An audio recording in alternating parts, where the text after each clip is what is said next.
Yo, what's up, guys? Can you hear me okay?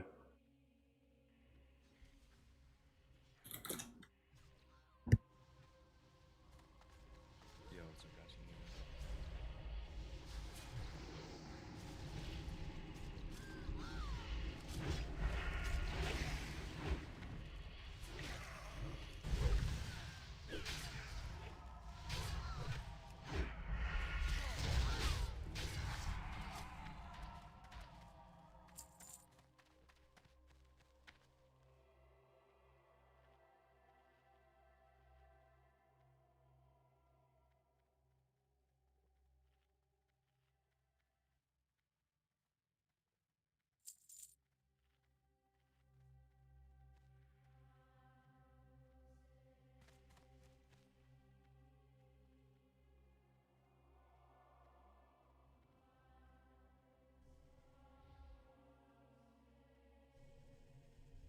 What up, Vigo? Nah, man, that was hypothetical. That ship has sailed. Yeah. All right, let's push it live, man.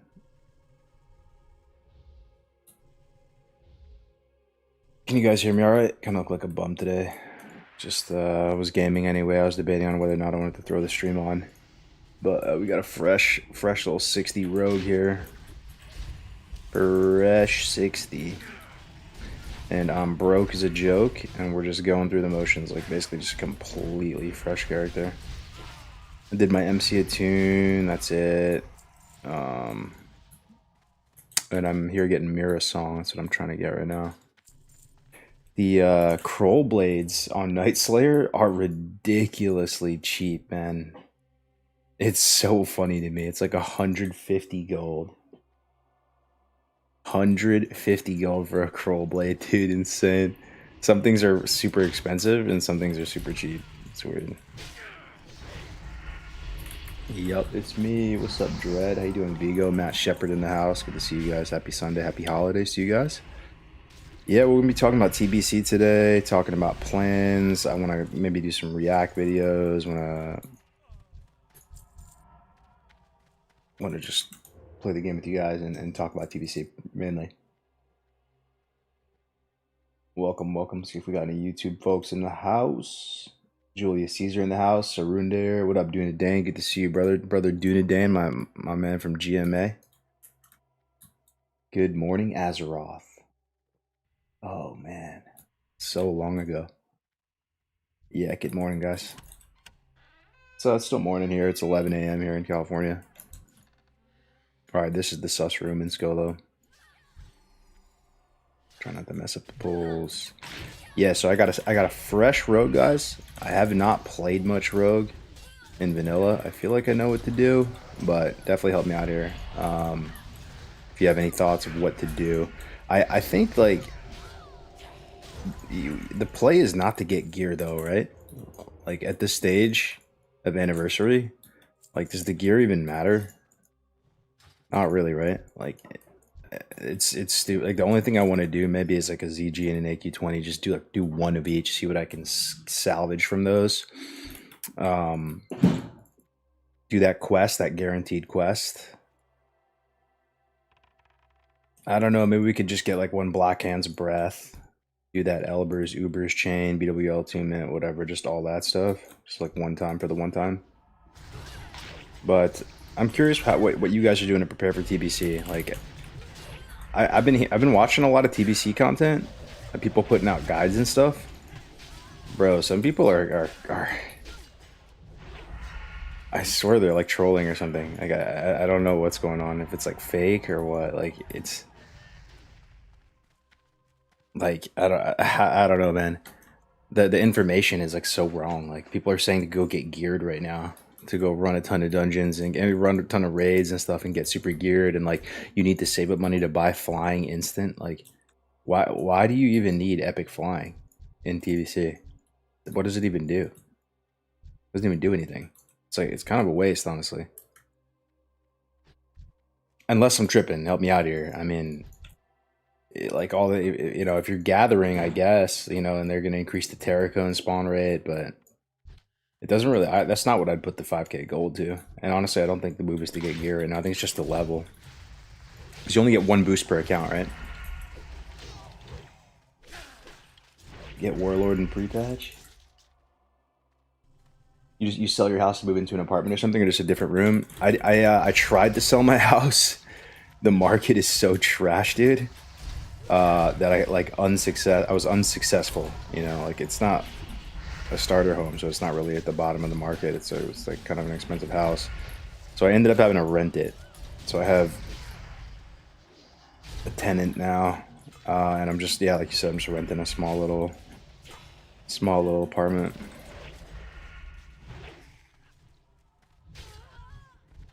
Uh-oh. Uh-oh, no bueno.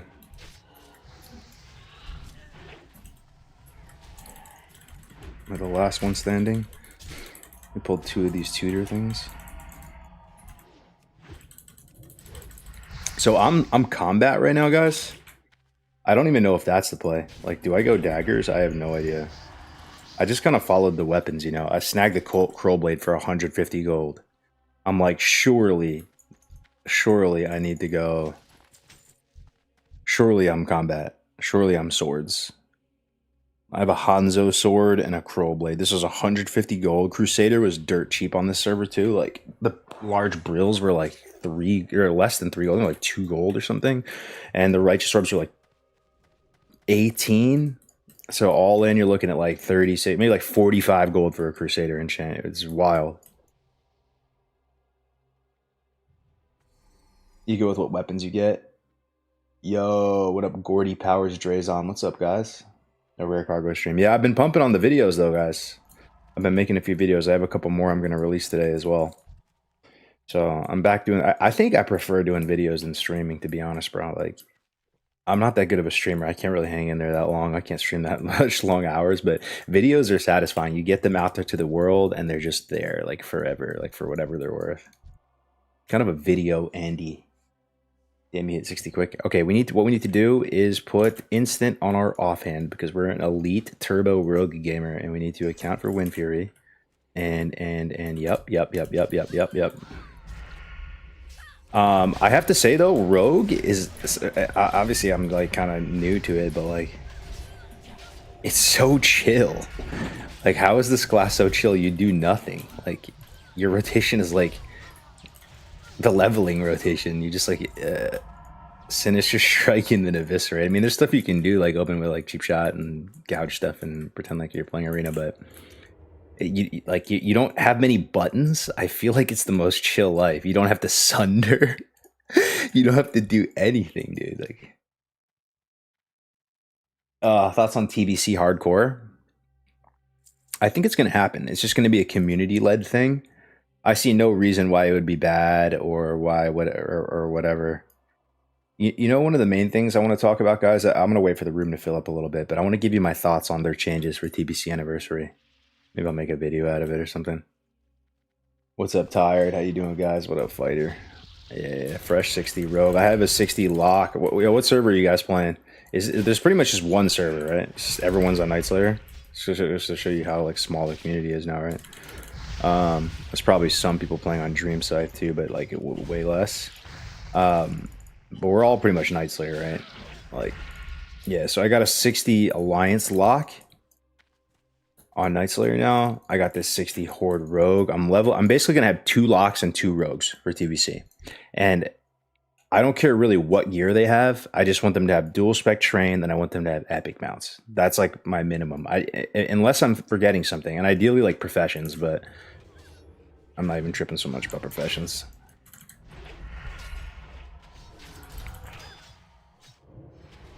But yeah, I'm gonna have two rogue, 2 warlock.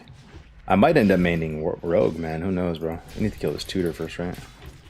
Just adrenaline rush. A little adrenaline rush. My 2-minute cleave. Look at this chill life. Just eviscerate. Like, the thing is, too, do you even slice and dice? I was reading some stuff that you don't even really slice and dice unless it's like a really tanky mob, like or on a raid or something. But just as you're killing mobs, like out in the open world, you're just grinding stuff. Oh my gosh, we got a Prime. That's amazing. Duke of Earls, thank you so much, man. Happy holidays, dude. That's a great little Christmas present right there. Thank you, brother.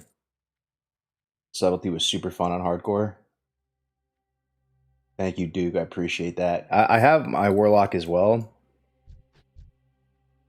So boosting, by the way, guys, is going to be DOA on the 16th, right? No more boosting.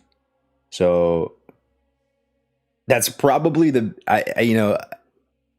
hate the player, hate the game. That's the dog water meta Blizzard has presented us, but it is what it is, right? Like if you're, I honestly think that that's the move right now. You just pretty much have to level up all your characters right now while you can, because the boosting is pretty cheap and it's so plentiful. There's so many people offering it and stuff like that. That I think that's the move more than getting gear or whatever. In pre-patch though, the XP rates are going to be higher, right? So there is that to look forward to, I guess. It's going to be basically TBC XP rates.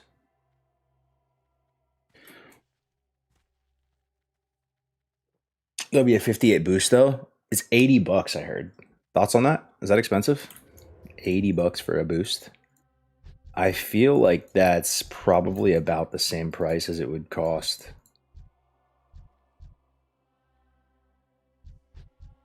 to like boost it. If they, I don't know if they did that on purpose or what, but 80 is kind of high though. At the same time, wasn't it cheaper in the first time round? Like for the first TBC, wasn't it like 50 or something for the Warp Stalker with the? Yeah, you know what's crazy though, man? Like we're so sensitized to like boosting and everything now that, man, I was listening to how people were talking about the character clone.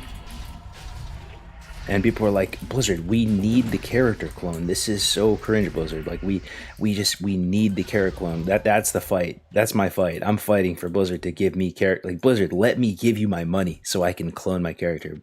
Blizzard, please, please, Blizzard, please, Blizzard. We need the character clone in the game. I missed it the first time round. I need to spend 50 bucks right now. Blizzard, please. Let me milk myself, Blizzard. Let me milk myself, Blizzard, please. It's so funny. 20 Corver agreed. Boost defeat the purpose of the game. I know. The thing is though, dude, the purpose of the game like is different now. It is different now. It is what it is. I feel you though. Like I actually feel you, man. Dude, this is a shit show. Holy shit. I need to kill that tutor, right? Hold up. I need to kill the tutor. Oh my god, dude. I'm gonna vanish. Vanish. The tutor's dead, or it's this thing I need to kill. Oh my god, dude. Are we cooked? It's my balance too. I'm gonna T. Oh my god. Wait, what happened, bro? We have one guy offline. Still wiping in Skullomance in 2025. Hey, I'm the rogue, bro. I feel zero accountability. I feel zero accountability playing rogue, playing yellow class, the most chill class in this game. I'm convinced you just press like 2 buttons and live your life. No one expects you to do anything as a rogue. It's all icing on the cake. Oh, you want a kidney shot? Go for it. Oh, you want to press another button other than your 2 buttons? Nice. Kind of a chill life. For a while, scrap their Unreal Engine project. Did they really, dude? Dude, did they really scrap their Unreal Engine? So it was a scam. So what you're telling me is it was a giant bait and a scam. That's what you're telling me. That's where my head goes, bro. Because I thought about that back in the day. Like, this is like a big bait for people to see this trailer and people to get so excited by the concept. And then they never follow through with it. That's crazy, dog. Pretty much like a bonus if the rogue bothered to level lockpicking. Yeah. I don't think I'm ever leveling lockpicking. I looked up a guide today on how to level lockpicking, and I was like, dude, I'm not doing this. Now you understand why I mained it for 20 years. It's kind of like playing a warrior, playing a rogue in Manila. It's like playing a warrior, but way less responsibility. You're way better solo. People are like kind of surprised when you do good damage, you know, where it's expected when you're the warrior. Like obviously rogues do good damage, but you know, like if you're like top DPS or something and you're a yellow class, like people will pay attention to that. They'll be like, wait, is there something wrong with my meters? Is my meters bugged? Do I need to get the new updated version of details? Like, why is there a yellow at the top? Hello, there's a yellow at the top, guys. Yellow at the top. They shut down Unreal because of the lawsuit. Maybe Unreal Azeroth got scared by the lawsuit and cut ties. I don't know, dude. Yeah, I don't know. What a weird ride it's been. What was that server? I already forgot the name of the server that was like supposed to be the best Classic Plus and was an absolute colossal flop. Absolutely, like it could not have flopped harder. It was Epoch, E-flop, right? Dude. I knew the second they were like merging with Ascension WoW and stuff, like, bro, I've been around the private server scene for a minute, dude. Ascension WoW are trash, bros. They're trash. Trash, dude. Like, Ascension WoW, for whatever it's worth, does not pass the vanilla WoW vibe check. They do not and never have and never will. If anything, Turtle WoW passes it with flying colors comparatively. E-flop. E-flop, man. We're just gonna 4-man this, I guess.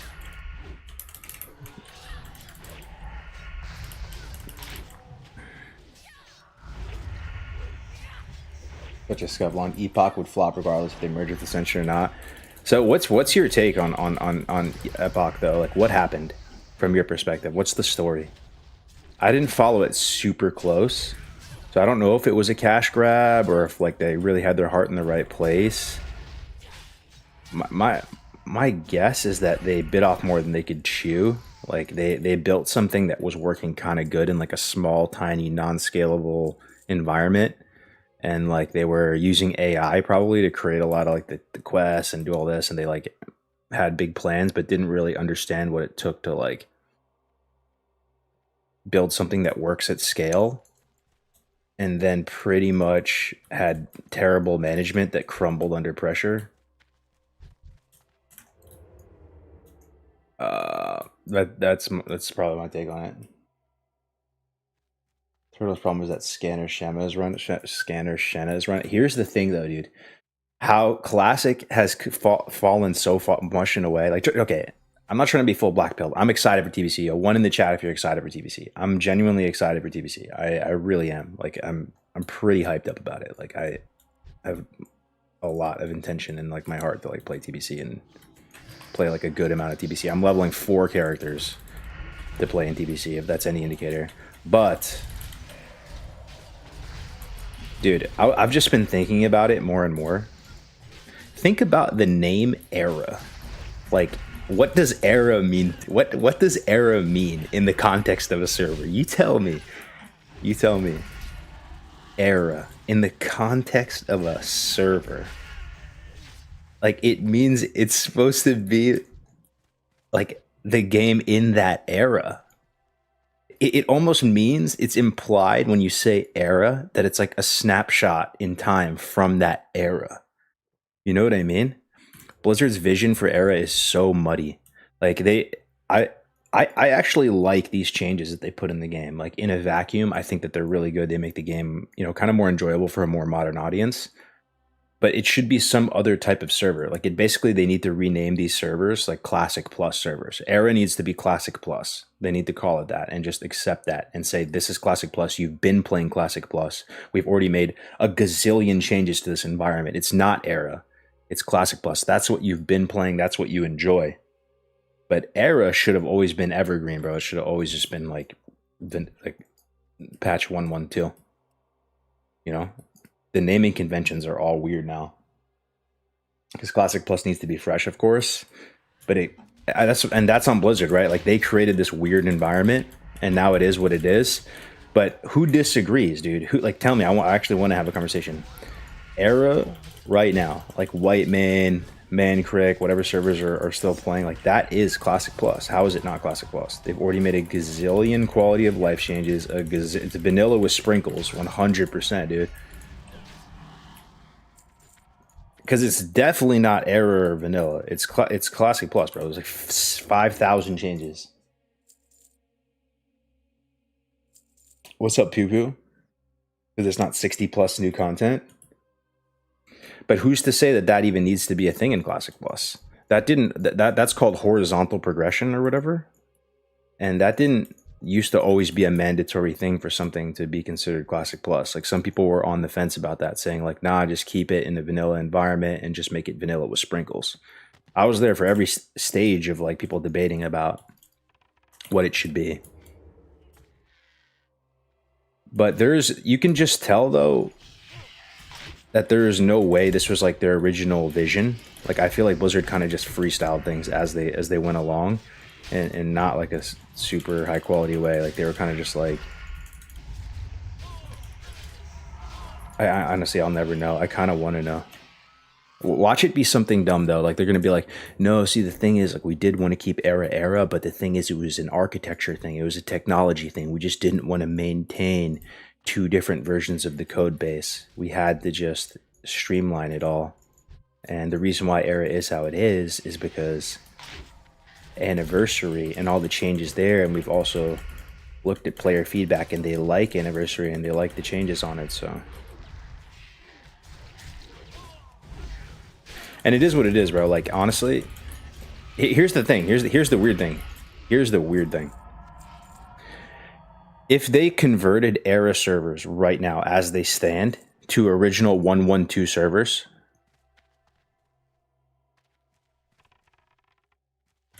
would it be better?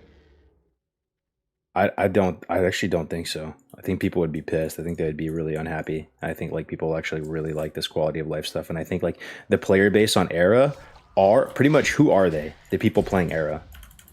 They're raiders. They're not levelers. They're not role players. They're raiders. They want endgame. They want the booster characters of the endgame super fast. Get in the GTKPs. Their gameplay loop is like big Kraken fueled pots and like whales and stuff. Like, because the thing is like people are like, we're like older too. We're all like the people playing Era and Vanilla, like they're older. Like they're it's like how guys like to play poker and stuff, right? Or like they like to bet or play the stock market or whatever. Like I swear that's it. Like they want to raid and have like fat GDKP pots and raid on like 9 characters and get full bissed out. Oh man. 100% agree on the museum piece argument. Yeah, I do think the game deserves that though, right? And they messed up the naming convention. They messed up a lot of things. Like they shouldn't have touched Era. If basically my point is, if Blizzard thought that the changes they made to Era were the best to suit the community, in my opinion, it's a no-brainer. They needed to like either create a new server that they could go to and call it something different, or create another pristine environment for a regular vanilla and then call that one something else.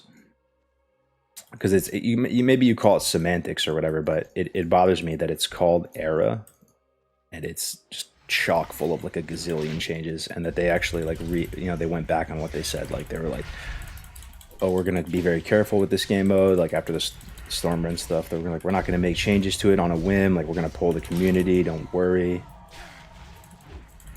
It's just like did not happen. But I am excited for TBC though. Don't get me wrong.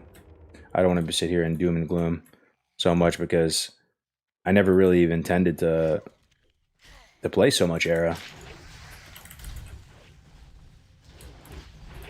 Era rating is fun because every raid is a breeze and GKBs have some insane whales. It's gambling. Yeah, pretty much, dude. And you know, I've been thinking this. I think we have enough people in here that I want to talk about TBC anniversary changes. Let's do that, okay? And I might make like a video out of it too, and just clip this segment of the stream. Who's locked in with me right now? Who's because I'd like to bring up the blue post and read it, but like I'm kind of doing the Skolo at the same time, and it'd be helpful if you guys could like help me understand. Like if I miss something off the top of the dome, you can like make me remember that I missed something. So like let's go through the changes together for TBC anniversary, what they've done to the game, and how it's looking, how you guys are feeling. Okay. Let's go do that. Let's get it. Let's get it. What's up, Nick Robra in the house? Yo, I saw your Instagram message, bro. Good to see you, dog. Happy holidays. Chewable Prozac in the house. Fractal Hunter. Big Pew Pew you in the house. Check in with YouTube. Brother Goes, what up, Goat Worthy, what up, Mwin, what up, Danny Rodriguez, Julian. Oh, we got Rattlegore and another one. What do we do? What do we do? Do we kill the other one first? Probably, right? Probably, right? Oh, dude, isn't this bad? Isn't this like really, really bad right now? Yeah, I need to like Blade Flurry, T. I'm gonna T, bro. This is like Wipe City, bro. Like, I swear this is Wipe City. Can I stun the... Dude, this is Wipe City, bro. This is Wipe City. What, bro? Insane. Okay, let's not start the video yet. You can't stun the boss though, right? I don't think you can. Anyway, let's do this. Happy holidays, brother. All the best. Happy holidays to you, brother. Happy holidays. Yeah, I'm in here. The reason why I'm doing Skolamans is this is the most efficient use of my time. 60 rogue, what's the first thing you do? Get Mirror Song, right? So I bought Devil Sword. Devil Sword was hella cheap too. I got the entire set for Devil Sword for under 80 gold. It was like 70 gold, 75 gold or something like that, which is crazy. I mean, it's not so good. It's so good, but it's not so bad. It gives you like the hit and stuff. So this is the gear right now. Mighty Helmet of the Monkey, Skibbity Pendant, Polders of the Unseen, Rage Claw, Cloak of the Monkey, insane. I got RCM.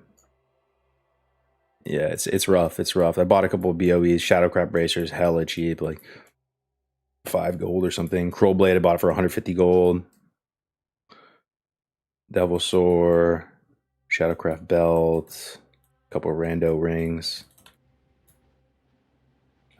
But yeah, we need Mirror Song. That's like the first thing. And it's worth putting Crusader on Mirror Song too. So just being able to transition from like a fiery weapon to a Crusader would be nice. That's why we're in here. Hopefully this group doesn't fall apart, man. You playing Arena as Rogue? You playing Arena as Rogue for Era? What's up, Coloran? How you doing? First time in the chat. Welcome, brother. I'm going to be playing Rogue in Arena. Yes, and that is going to be a real zero to hero type of situation, because I played a lot alongside rogues, right? And I know the full kit in TBC, but I don't have the muscle memory myself. I feel like I know what the script is though, like more or less, like because I've seen so much rogue gameplay in twos and stuff. I've queued tens of thousands of games with rogue partners that I feel like I know what to do, but it's easier said than done. So we're gonna have to build out all the keybinds. I'm gonna have to get with Bobka, and I actually think it's gonna be fun to like make content doing that. As I learn this, like I want to basically do some coaching, find someone who can coach me and get my feet wet as a rogue, get some reps in the arena, like learn all the keybinds.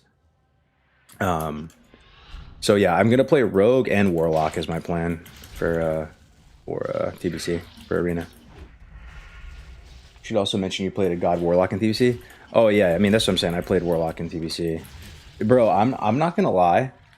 Yo, Bloomhoof, what up, man? How you doing, bro? I've gone from a black-pilled Warlock gamer to an optimist.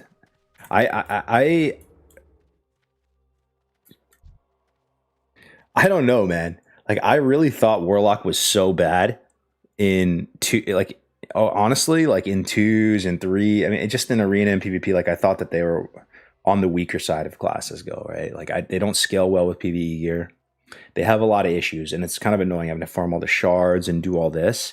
But when I looked at the data and I did that Arena tier list, and I realized how many Disc Priest lock teams were able to get rank 1, when I saw that there actually were some LD teams that were able to get, Glad and rank 1, and seeing some of the results people were getting with Warlock, like I'm like, whoa, dude, maybe I was wrong. Like maybe there is a way. Maybe I just need to know the right strategy to be successful on lock. I mean, yeah, I think I need to play Disc Priest lock as well. To be honest, Alliance. I have an Alliance 60 lock. I just need to learn the strategies, right? Like it's crazy, dude. For me, the Warlock prep every arena match sucks so hard. It does. Yeah, it really sucks, man. And you have to go. I wish they changed that, honestly, made it so you can just not have to spend shards in the arena or something, right? Optimist you've been doing for a week now? Yeah, I'm an optimist with Warlock PvP. I think it's gonna be good, man. I think it's gonna be good. I'm gonna play a lot more comps this time around. Dude, I'm so excited to play Rogue too, bro. Like the good thing about Rogue is you can play with anyone, dude. You can play with literally anyone. You can play with anyone. Name a class you can't play with right now. Do it. Do it. I dare you. Try to name a class you cannot press the Q button with. Doesn't exist. You can literally play with anybody as a Rogue. So sick. It's just Rogue plus whatever the hell you want. You try to make it work. Boomkin, hey, you can make that work. I mean, it'd be a scuff. It'd be kind of scuff, but you can make it's at the end of the day, it's a druid, right? You could just play like budget RD. Rogue plus Ward? Nah, dude, that's you can still do it. You can still do it. I saw it. I literally saw that comp played at to like 2K on private server, which was like ultra sweaty. I swear to God, there's a comp, guys. The warrior, it works best with orc. There's a comp that the warrior runs the battle master trinket to give them bonus health, last stand, and I think that's it. Yeah, it's like battle master last stand, but they have so much health, and you all in with a rogue, and it's actually not bad. Or you can play warrior warlock with it as well, and it's not bad. It's not as bad as you would think. The warrior just goes all in, press last stand, just tries to zerg somebody down so fast. Whoa. Wait, do we do this right now? Hold up. I need Mirror Song, guys. Help refresh me. It's been a minute. Do I need to do Mirror Song, then go back out and then come back in and do this or something? Where is it? You know what I mean? This is Mirror Song, right? I need to go kill Krastanov, burn the corpses. Then I go do this? Then I go do this thing?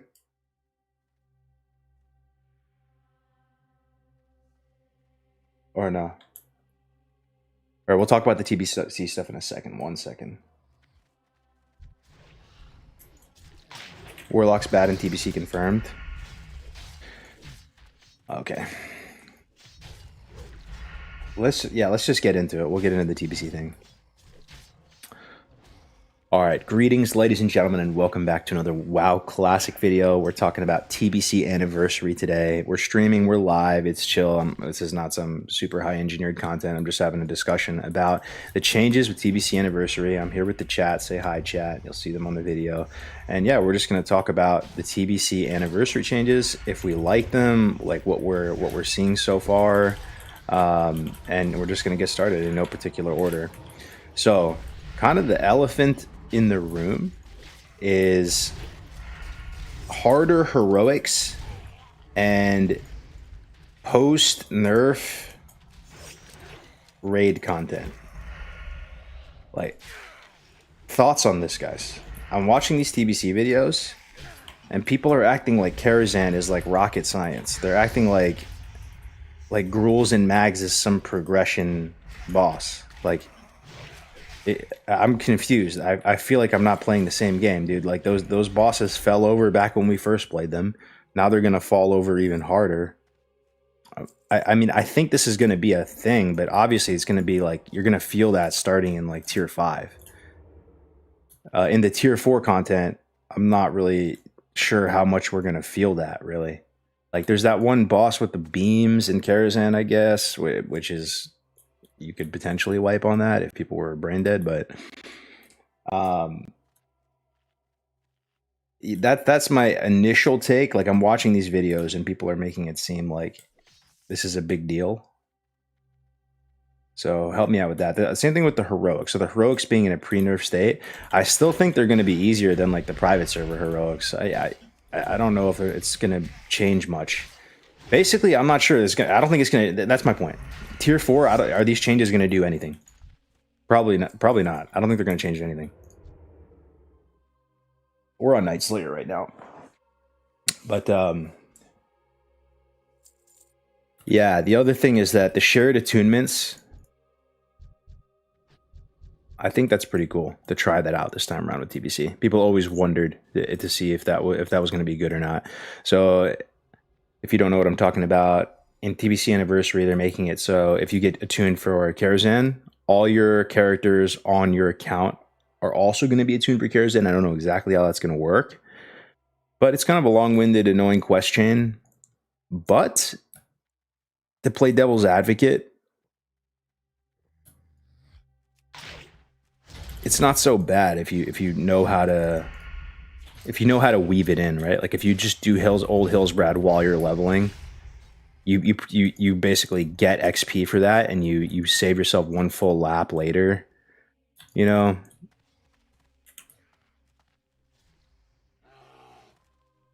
Shared heroic dungeon keys. Let's put all the pieces together though, guys. So it's shared heroic dungeon keys, nerfed content, dual spec, shared attunements. Is there any world where it's kind of bad?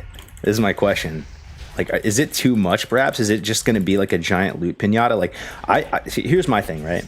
I'm not a PvE guy really so much. Just like in general. Like, it's okay. Like, I can go on like a PvE pumper arc and just try to do that for a little bit. But it's not like my jam, you know? Oh, dude, this is a fucking wiperoni. It's not my... That's not my jam. So if you're like an Alondo, or actually he might be built different though. That guy's built different. No matter what, he's gonna kill everything in like 5 seconds, and he's all about the speed run. I don't know. Like how do the raiders feel? How does the raiding community feel if there's even less progression? Like let's say you get to tier 5 in SSC and it's like really easy mode, and I'm not sure, bro. Like they're messing with the formula a lot in TBC, and it makes me feel like they're making it more instant gratification. They're making it feel quicker. You just loot pinata through the content, loot pinata through Kara, loot pinata through Gruul and Mags. I don't know if it's bad though. At the same time, I can't be too much of a doomer on it, because that's kind of one thing that we've learned about classic players is like the satisfaction from progressing through stuff. I don't know if it's there anymore, dude. Are people getting satisfaction of progging through content with your classic guild on 20-year-old content? I don't know, bro. People are trying to just get in and get out and see if they if they win their casino dice roll that week. You know, so they're gearing it more like that this time around. It'll be an interesting experiment, right? To see what it does to the formula. That's the truth. You just said it. Most people just want to get in, get out, have fun, chill, get loot versus prog. Because what we've seen, right, is when the content is too hard, and it's not. I don't even like saying the word hard because it makes it feel like people are too dumb to do it. It's what's a better word? It's like when it takes too long, or it's. My point is, you see more of a fall off with the player base when the content is like annoyingly long or hard. Like that can actually create a lot more friction with the players and more drop off and fall off than when stuff is too easy. Think about it, dude. From Classic WoW and Vanilla, like phase 1 of MC, when no BWL, right? MC, Dire Maul, Prebis. Do you guys like that phase, first of all? It's the goated phase of Vanilla. Like it could literally make that last super long. Like people are actually having fun with the game. It's not too intensive. You don't have to worry about ZG and AQ20 lockouts every like 3 days. You don't have to even worry about, you know, doing too much splits and BWL and MC and like raiding multiple days. It's chill, man. You can level up all. It's like you're farming gold. You know what I mean? You know what I mean? Molten Core is the worst raid in WoW history. I don't know, dude. In WoW history, dude, like that's cap. Like there are some raids that I just look at in like Mists of Pandaria, and I just like it does nothing for me. I don't know. It's like too much pixels. It's just too weird looking. It's like I have no interest to even step foot inside of it. Maybe I'm just a boomer and I'm cooked, but it's just simple, dude. It's a simple little loot pinata. You go in there. There's not too much ambience or weird pixels or stuff to distract you, or it's just a giant lava box, and you just walk through the box and just W key through, and there's some cool items that drop. Like it's like over and done with pretty quick.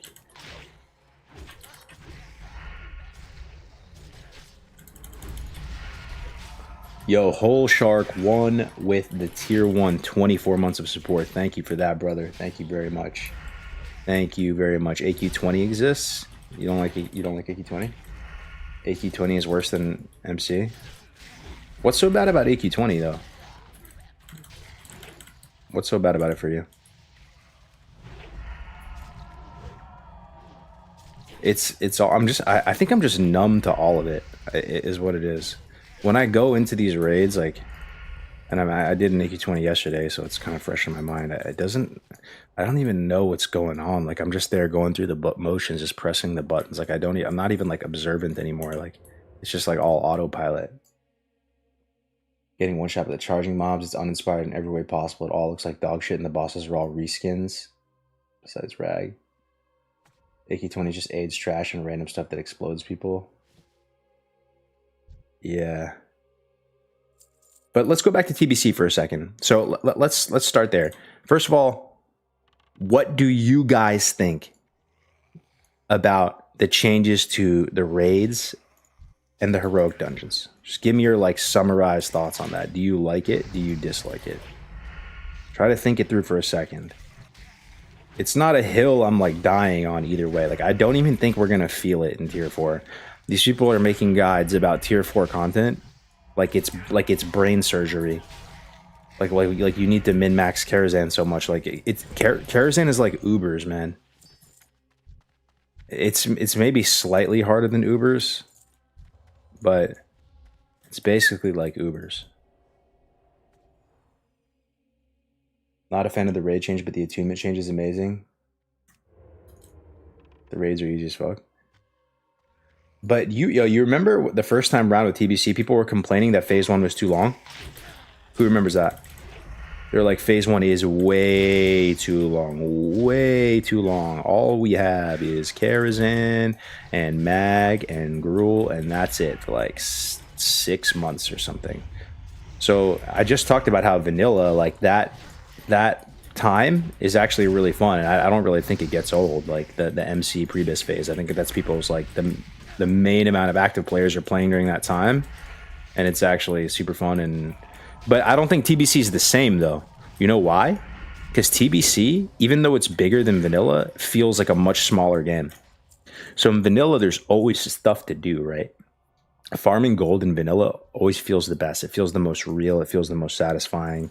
You get to roam around this game world, do things, get out in the open world and do things, where TBC is not so much the same. So I could see it actually hitting different, right? If all you have is Kara, Gruuls, and Mags for 6 months, and it doesn't feel like this big open sandbox that you can explore and do stuff, collect world buffs, get gadgets and gizmos, and like ecos and jujus, and farming up dark runes, demonic runes. I mean, I guess you can do that in TBC. People still do that in TBC. Actually, they still farm. They in TBC they still come in here and farm what I'm doing right now. That is kind of the cool thing about TBC though, that you still do go to the vanilla world a little bit. It's not too far gone. If you don't enjoy spam arena queue, if you don't enjoy spam queue, you hit raid log status fast.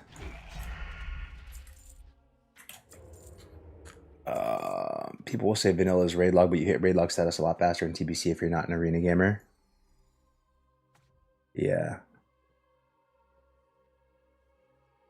I'm curious how it's gonna go. I don't know.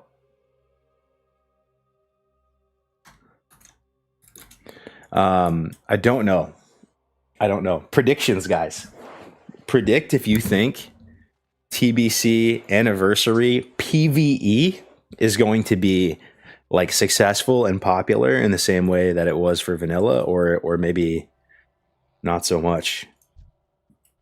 I don't know, because I don't really know who you guys are anymore. I don't really know who the common player is anymore and what they like or enjoy, so I feel like my take is going to be fried. But knowing what I know about TBC, Karazhan, is Karazhan fun? Karazhan's always kind of fun. It's not a painful thing to do. You get purples. It's like the easiest purples you ever get in your life. You know, you're used to vanilla where you get like 2 drops per boss. You see gear like once in a blue moon. You go into Karazhan, you're just decked. You're just like, you feel geared out of your mind, right? Like a fresh alt, you go into Karazhan, you get like 8 pieces. I feel like Kara's fun. Trash. I don't know, dude. I saw this guide the other day, and they're saying how the trash is going to be way harder than the bosses. Have you heard about this? I don't think it is. It's just that they're nerfing the bosses and they're keeping the trash the same. No, oh, they want me on these little guys. Whoops. I'm gonna kill these guys. Let me just jungle and rush. Yeah, I don't. Are they buffing the trash, or are they just keeping it the same, guys? My understanding is they're just keeping it the same, and the trash is not bad at all. The bosses are just going to be brain dead. Ray's PTR group in Kara the other day died a bunch to trash, but never to bosses. Yeah, but I don't think that they're buffing trash. I think they're just keeping it. The thing I care about the most is getting TBC era. Would really like to know the long term for anniversary. That's honestly the biggest risk with not cloning your character. And again, man, like this is why Blizzard, honestly, dude. Blizzard has been getting hard carried by how good their games are. It's not the decisions their team is making. I genuinely believe this. It's not that they're 200 IQ galaxy brain amazing game developers. They're just getting hard omega carried by how good TBC and Vanilla and like Wrath were, right? And if anything, they've like griefed the success of it over and over, time and time again. But the games are so good, and there's so much nostalgia, and they're just so elite that people will play it no matter what. No matter what, it's going to be kind of fun, right? But like I'm saying, like if I'm Blizzard, like that's, of course you need to answer that question. When people are deciding whether or not they want to clone their characters, you have to be able to tell them like, oh, we have a plan for you to like play TBC in like that era type of environment. Because guess what, guys? They haven't made that announcement, and guess what? You know what's going to happen? That character that you sweat on and you have a lot of fun in TBC is going to go to Wrath of the Lich King, and then maybe even Mop or Kata or whatever, right? Like who knows what they're going to do with it. But I essentially burned a bunch of sick characters, bro. My 14 warrior, my full tier 3 warlock is sitting in disgusting Mists of Pandaria land. You know, that's effectively what happened to that character. That character is in that timeline, right? There is no other snapshot. There is no other clone. These characters that I put ungodly hours into are Mists of Pandaria characters. Am I right or am I wrong? I swear they are. That's what happened to them. I remember even my Psalm, like rank 14 warrior, BRE, everything, like, you know, Hand of Rag, and I pretty much had like all the weapons. Mists of Pandaria character now. Exactly. So honestly, dude, if you plan on playing Classic WoW like kind of like indefinitely for a long time, I kind of see the value in a clone. It's temporary fun in TBC now, which, yes, that does sound really fun, but then that character becomes absolutely useless and dead and basically gets deleted. Think about it this way. If you don't clone your character, you're deleting your character. Is that dramatic or is that correct? Because let's say TBC comes and goes, we have a good time, and then it turns into Wrath. There's probably a good amount of you that are not going to seriously play Wrath anymore. They tried it. They like thought they were nostalgic about it. They thought that was going to be like a really fun game, and like maybe they did have some fun for a minute, but like they wouldn't play it again. You know. So if you don't clone your character, you're kind of deleting it in a way, because it's going to become useless at some point. I have huge regrets not cloning my mage back in Classic. Same here, bro. Same here. I should have... Well, no, here's the thing. Some characters you couldn't clone, right? Or could you? I'm trying to remember, bro. I think they all just became Wrath characters. Well, Andy showed most players will do it all again, so I don't think we have to be this doomer about it. Yeah, I mean, we will do it all again, and that's one thing that I like about Classic players, that, yeah, we're not scared of running it back. Like, we're okay that we're not like retail players. We're just trying to be like a hoarder and like have every battle pet and every mount and all that. Like, we're not scared to run it back. We enjoy it. We enjoy the grind. We yell fresh from the top of our lungs in all caps. Like, that's pretty sick. But I'm just saying, like, it is what it is. Like, if you're gonna, like, right now, If you have who here has a fully bissed out anniversary character? Like, bro, you should probably clone that. Like, or you should probably transfer it to Era. Dude, it doesn't matter. The gear you have for TBC, it's not going to matter at all. Create a new character, level it from 1. No, like, it's actually the play. I'm not even kidding you, dude. Don't worry about the time spent with leveling. It's nothing, bro. It's easy to level. You actually should give Big Daddy Blizzard and Bobby Kotick. You should buy him another yacht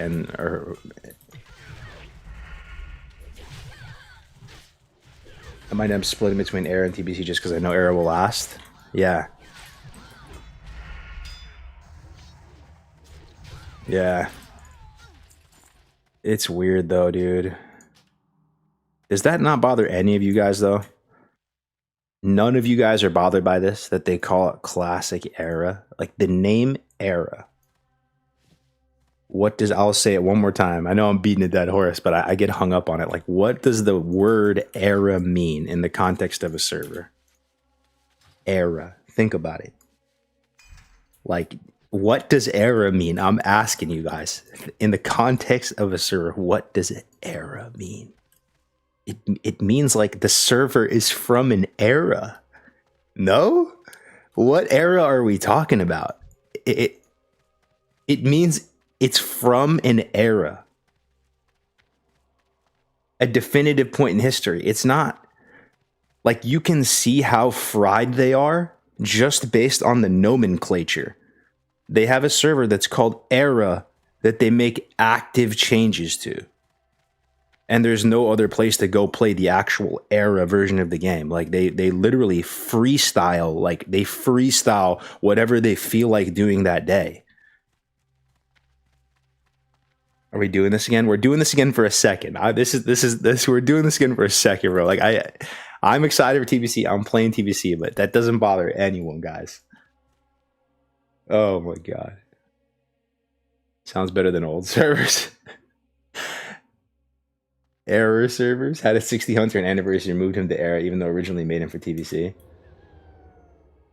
Like, dude, even if the Era is, I'm not saying go back to 112, like actually 112 with no BattleNet. Okay, first of all, bro, like, do you guys like this though? Do you like this, bro? Like, you press O and you say, I get to see Matt Brooks playing Diablo right now, and I get to see.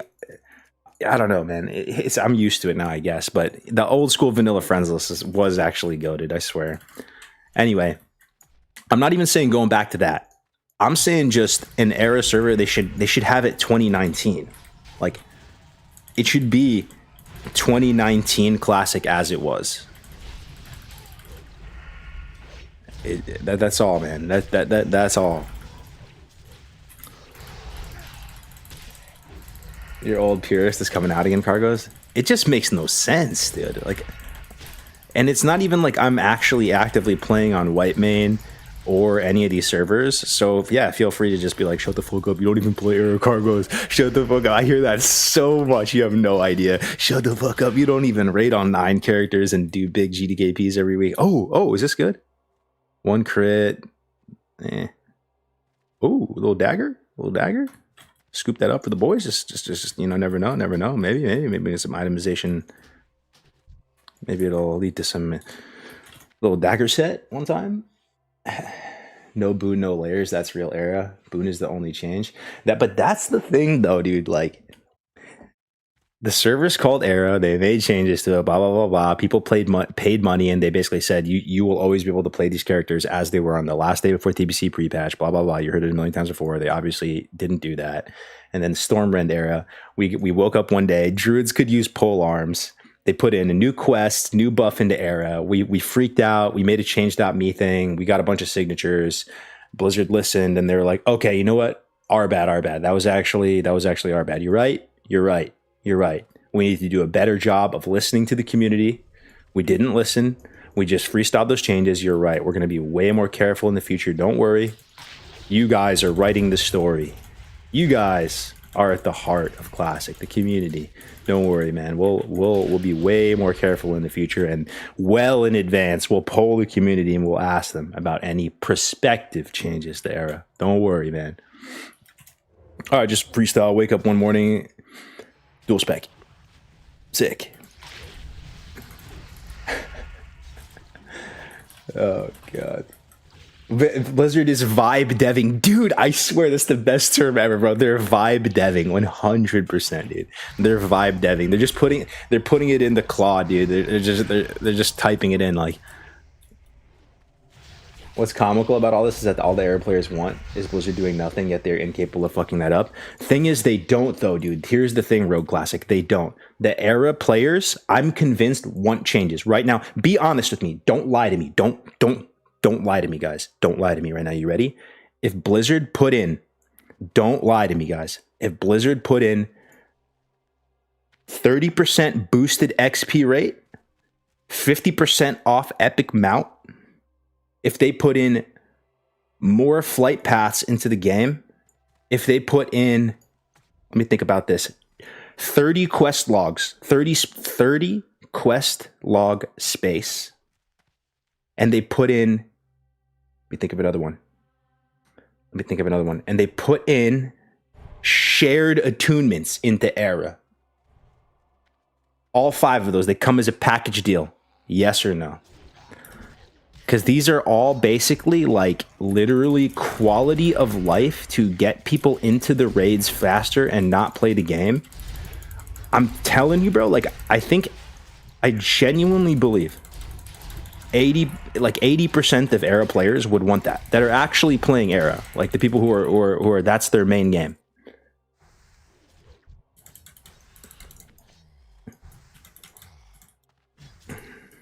Honestly, if you just make the quality of life good but keep everything else the same, I think the super majority of players will want that. Yeah, and what I'm saying, boys, is I want that for you guys. I want that for you. I want you to live your best life. I want you to eventually get to the point where you type in your credentials, you log into the game, you press a button, you're teleported into an MC GDKP with a baseline pot of 1K each, and I want every time, I want a 50% chance drop on bindings for you guys. That's what I want. I really want you. I want you guys to have this. Like, I want you to be able to live out your best life. Like, if that's what you want. All I want is a museum historical. Like, think about it like a wetlands conservatory, dude. Think about Vanilla WoW as like the marshlands, and then like the government carves out some grant money to like come up with like a museum, like a place where like you can't literally go and like farm oil from the marshland, right? You can't go to the marshland and like abuse the ecosystem and like kill the animals and stuff. Like, I just want that. Can we just have that? And then we're good, man. We're square.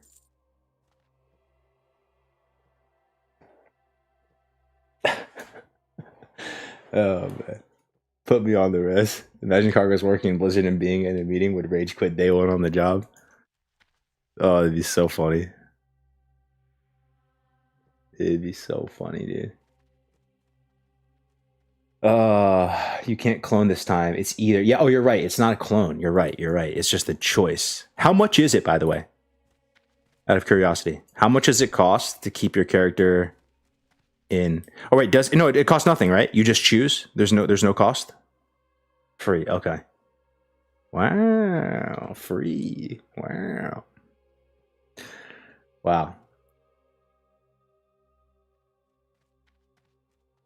Oh, the key? Let me see if I have it. Hold on. It's from, no, the key is from Rattlegore, no? Isn't the key? I think it's from Rattlegore.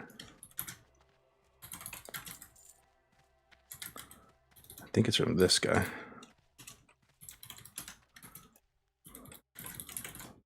I think it's from this guy. No, I can't loot it.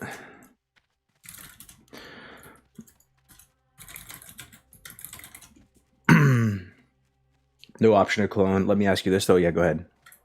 Ask. How much a month are you going to pay for this museum ticket? Dude, I mean, dude.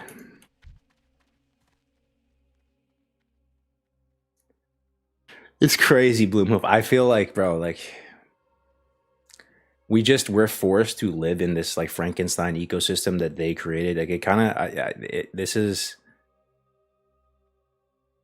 this is where it gets a little bit weird, where it's like, the Blizzard team is winning right now, big time. Like they're winning, dude. They're laughing to the bank right now. Like in their mind, they literally just put hands on the best game of all time, permanently changed it forever. And that's that. Like they literally just they win. Checkmate. Checkmate. Get owned, get farmed. But like literally we just like made your game better. This is vanilla WoW now. This is the legacy of the game. And it's like I just wish they could like create that museum server as well as like a control. You know, it's like a scientific experiment. You need a control, right? Like if you're going to make all these changes and try things, you need to compare those against the control. There's no control. It's just you play Frankenstein A or you play Frankenstein B. At what point does it just unravel at the seams, right?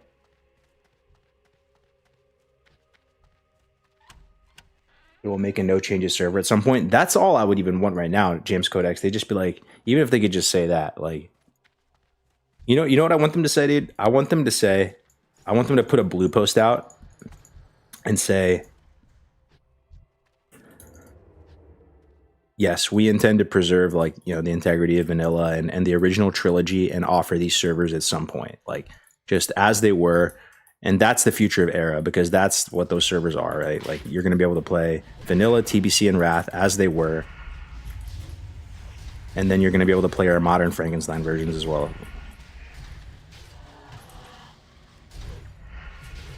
We are making this server so cargos will stop yelling about it. Hey, man, if that's what it takes. Like here, here's the funny thing, guys. You probably think I'm like a really political person, right? Like if you're getting so fired up about these changes over vanilla, you must be like a highly opinionated, like Karen type of political person. I am not. I've like, I tune out all of politics. I like don't really care about any of it. Like I don't waste any brain cells on that. Like I'll make a change.me petition for vanilla WoW instead of an actual real world issue.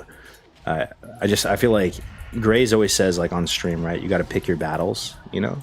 But that's the battle. That's the game that's worth it, dude. If there's ever a battle to pick, it's this one.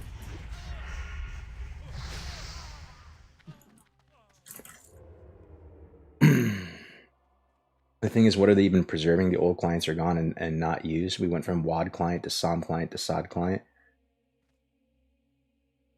Yeah, and I think it would take some work, and they probably would have to come up with some new way of doing it, but they should basically recreate vanilla WoW as it was, TBC as it was, and vanilla WoW as it was.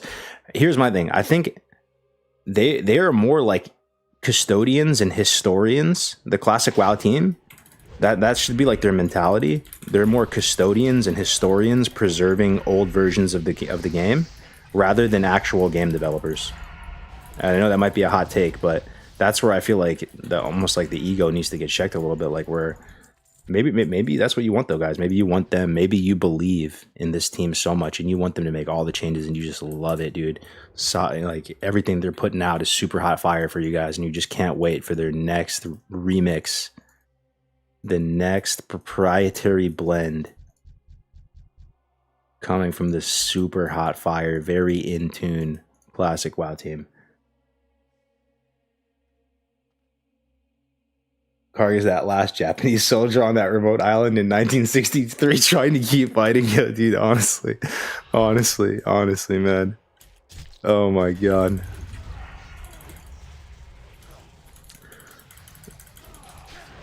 I want there to be a game that's fun to play, and if something makes it more fun to play, let's try it.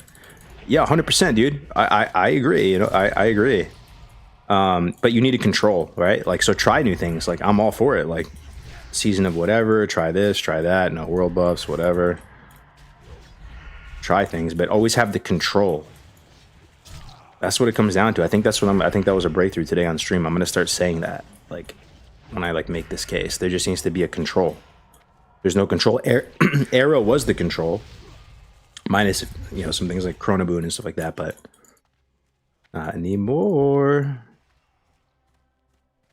Nowadays, you can bandage anti-venom, where in vanillas they shared a CD. I think even the control has to be adjusted along with the rest of the scientific test. Wait, what? But that's the whole point of a control. You got to compare it against the baseline and see Is this Frankenstein version better than the control version? And you would hope so, because you're using modern technologies and you're comparing against a game that came out like 20 years ago, 20 plus years ago. But you always have that control, that original formula that you compare against, right? And you can see people go back to the original pacing, the original feeling. Because I'm telling you, boys, like that's one of the things that drew us back in. How you didn't feel like the main character, right? Like retail, you felt like the main character. Vanilla felt unforgiving and punishing. The pacing felt just right, you know? You hit level 10, you get your Void Walker, you get defensive stance. You hit level 20, you get your succubus, you get blink. You hit level 30, you get this, you get that. But at the same time, bro, like this is I'm just as cooked as you guys too, bro. Like I'm boosting as well. I'm boosting like all kinds of characters within Nightslayer, and I'm not doing that, you know, like I'm not out there relishing in level 20 and getting blink and being happy about that. Like I'm just going from like stockades to SM to Maradon. You know what I mean? So I'm cooked too, honestly. I just think that bro, like that museum server should just exist, man. Like for whatever reason, even if people don't play it, man, just make it. Even if people don't play it, it deserves to exist. The control. Oh man, I think it's marketing money ploy for this Nerf TBC release. Brainwash the community and get them to be upset that the content was too easy, and then they come out to announce they'll be adding a hard mode TBC re-release for subs.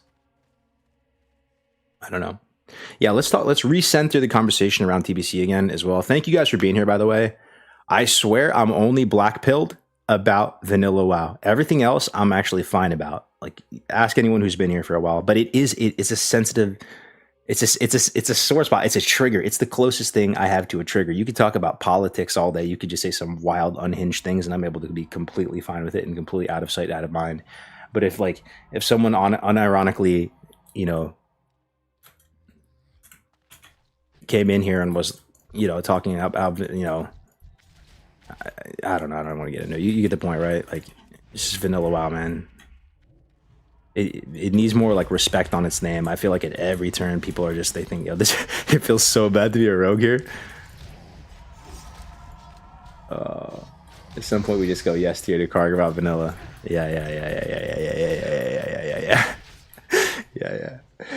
Yeah, we missed the drive-in movies too, Grandpa. Oh, God. Used to be $1 menu, now it's a value menu. Exactly. That's too funny, bro. That's too funny. That's too funny. Oh, my gosh. But yeah, TBC.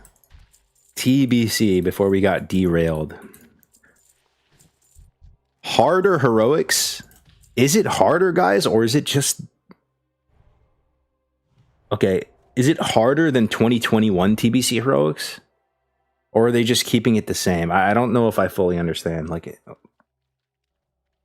is it harder? Is it actually harder than the first time around? Is it like private server heroics? I mean, I saw what those look like too. Like, it... Surprised you're not playing Lock again? I have a Lock as well. I'm going to be playing 2 Locks and 2 Rogues. Will people skip heroics to just raid? That's the question. I mean, there's not going to be much to do. It seems kind of random, though. Like why are the heroics... you know, the heroics were always kind of harder than Karazhan, though. That's how easy Karazhan was. I guess I'm just not sure if they're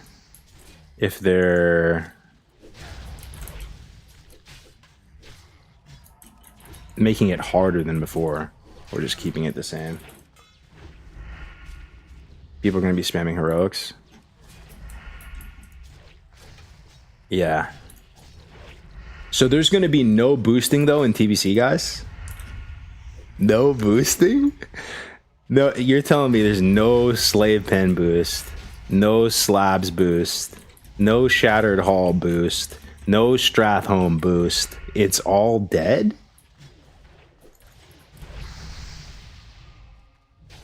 How are they going to do that? I think what I heard was that they were going to make it so after a certain amount of time, the mobs are going to basically become unCCable. But even if that's the case, and that's the only change they're making, there will still be boosting. Basically, nothing is going to change. It's just going to become slower, the boosting.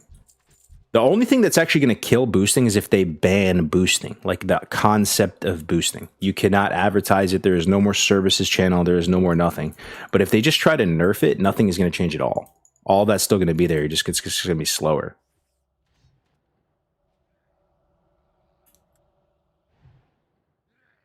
After 1 minute in combat, they perma-stun.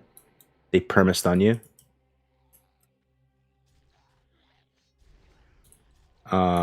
Wow, dude, this ain't it too, bro. This is like Wipe City too. You can't pull this many, can you? Adrenaline rush.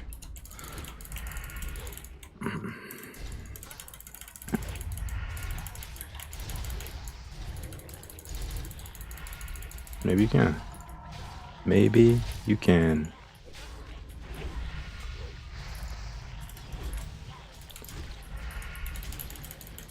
Maybe you can. Oh my god, bro. What the fuck is that damage? Oh shit. It's like the poison cloud. What up, Somtam?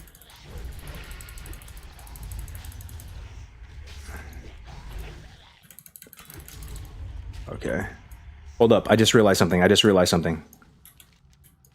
Doctor, where's the bodies I need to burn for this, for Mirror Song, guys? Is there one back in one of those old rooms? I know that there's one in the Krasnov room. Where's the other one at? It's been a minute since I got a Mirror Song. Been playing this game 20 years, by the way. Both are in his room. Oh, okay. Thank you. You legit only get 4 XP in bot. You will get 90% XP if there's a high level in the group. People have videos on PTR of doing it. Strat boost. Yeah, we'll see. I think dual spec is gonna fit in nicely in TVC though. Yeah, it's gonna be pretty clutch. Arena,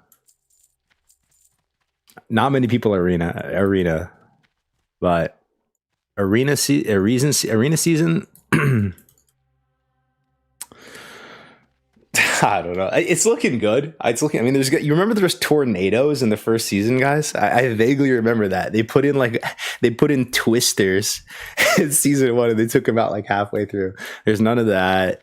It's easier to get weapons. I just don't know, bro. Like, so random. Some of these changes they made, like, it's so random. Why? 1700 for weapons? Like, what's the difference? 1800, 1700? Like all right. Dual spec above alone means arena will have more players. Yes, there will be. Seems like more people will do arena this time. Dual spec, and they hinted at the gear being easier to get and personal rating too. Yeah, personal rating. No more teams. No more teams.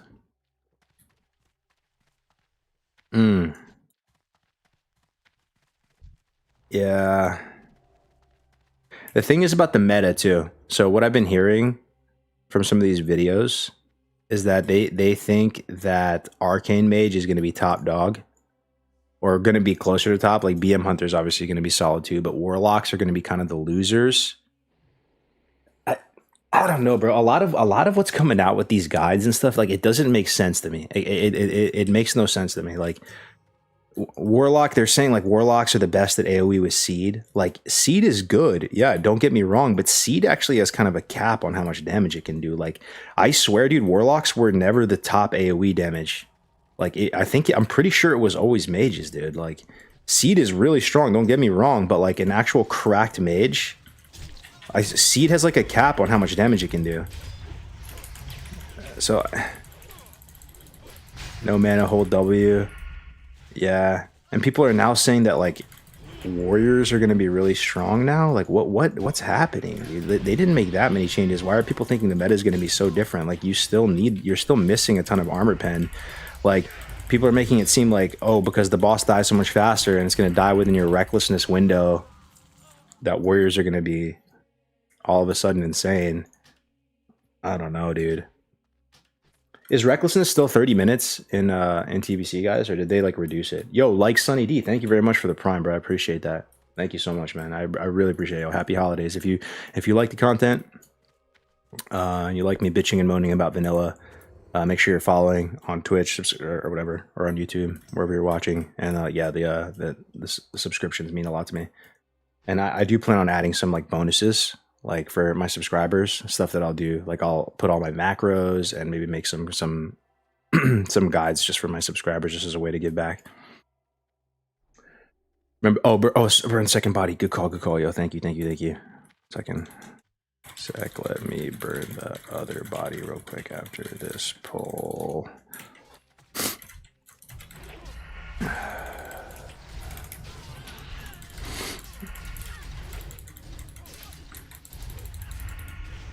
Oh my god, Nutmutt, man, yo, one of my biggest supporters.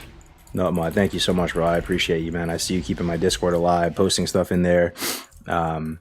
Even when I'm super inactive and not around, I appreciate you very much, dog. You're definitely one of my most loyal followers. I appreciate it very much. Thank you, bro. Merry Christmas, happy holidays, everybody, wherever you're at. Yo, I'm excited though for TBC though. My personal hype level for TBC is higher than you guys might think. I've been away from WoW for a long time. Like I haven't really like played, like degen played in a long time. Like I played Frontier. But even for me, like that wasn't even that degenerate for me. Like I didn't play so much as some of the other guys. But I'm kind of feeling it, man. Like I'm feeling like a solid TBC arc coming. And the main thing that I think it's going to make me stick around is Arena, honestly. Because I like the gameplay loop with that, where you don't have to invest so much hours. Honestly, like I really enjoy that gameplay loop of capping games on multiple characters and gearing them up, right? And by the time you get to like season 2, you can have like a ton of characters to play in the arena, you know? If you're just consistent with it and you cap games, like you'll be fully geared or close to it by the end of the season, you know? And then yeah, it just sounds really fun. Enjoying your TBC arena episodes? Thanks, brother. I got some videos I'm gonna release today as well. Long time no see, Cargos. Hope you're doing well. If you remember me, it's Momonga, the GM of Great Team of Nazareth, defending the hardcore people on BSB. Yeah, dude, I remember the Griefer Wars. I hope that documentary is still coming out. Winky says it is. That was a hell of a time, man. That was ridiculous, man. Blood Cell Buccaneers was ridiculous. There's no other way to put it here. I don't know if any of you in the chat actually played Blood Cell before hardcore servers came out, but during that time period when hardcore was exploding in popularity, but it had not been official yet, and the community was growing like crazy, there was griefers everywhere, dude. We used to have like maybe a couple griefers, maybe like 2 or 3. There was a point where we would have actively 100 plus griefers online at a time. 100 plus. That was bananas. Like there were people camped out around the world, killing NPCs like crazy, kiting mobs like crazy, coming up with new weird ways to grief. Like, and it was just constant fires that sort of needed to be put out around the world at all times. Kiting, there's Teramis is being kited simultaneously while there's Dark Iron Dwarves being kited through Elwyn Forest, simultaneously as there's someone bringing Volchan to the flight path in Red Ridge. The cops versus Robert HCR was so sick. Yeah. I stumbled upon Crone's YouTube channel last night. He had some wild griefs lately. Oh, is he still around, John? No shot. Is that dude still around making videos? I thought it was. Are you talking about the old ones? Honestly, the griefing was kind of part of the fun for all, running from Terry and all.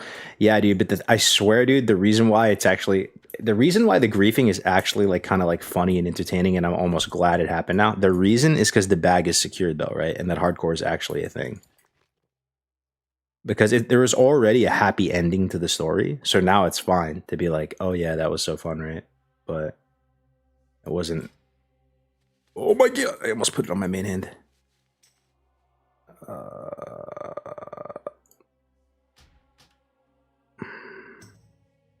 Should I put crippling on it? Nah.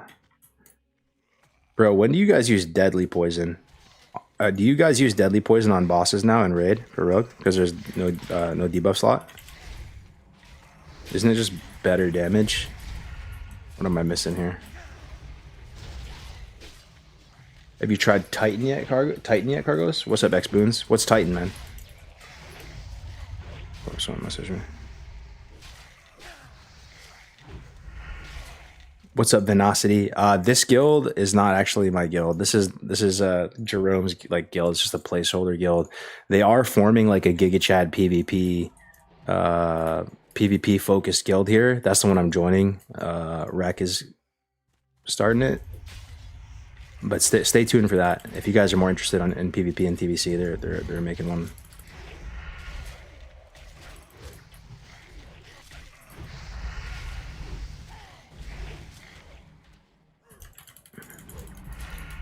There's an extra element of making the world feel alive.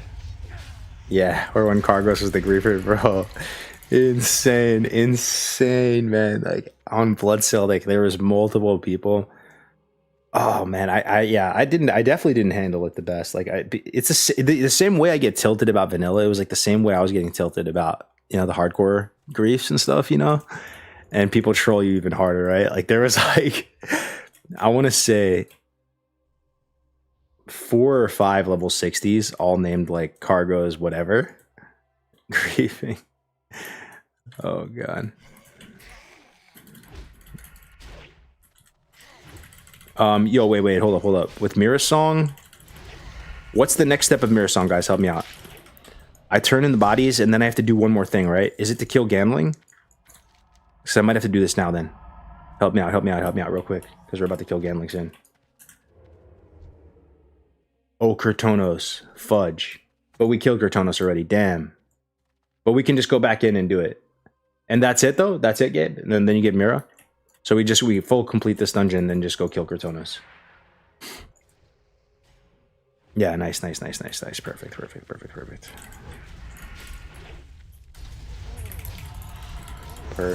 Perfect. Oh, the China server.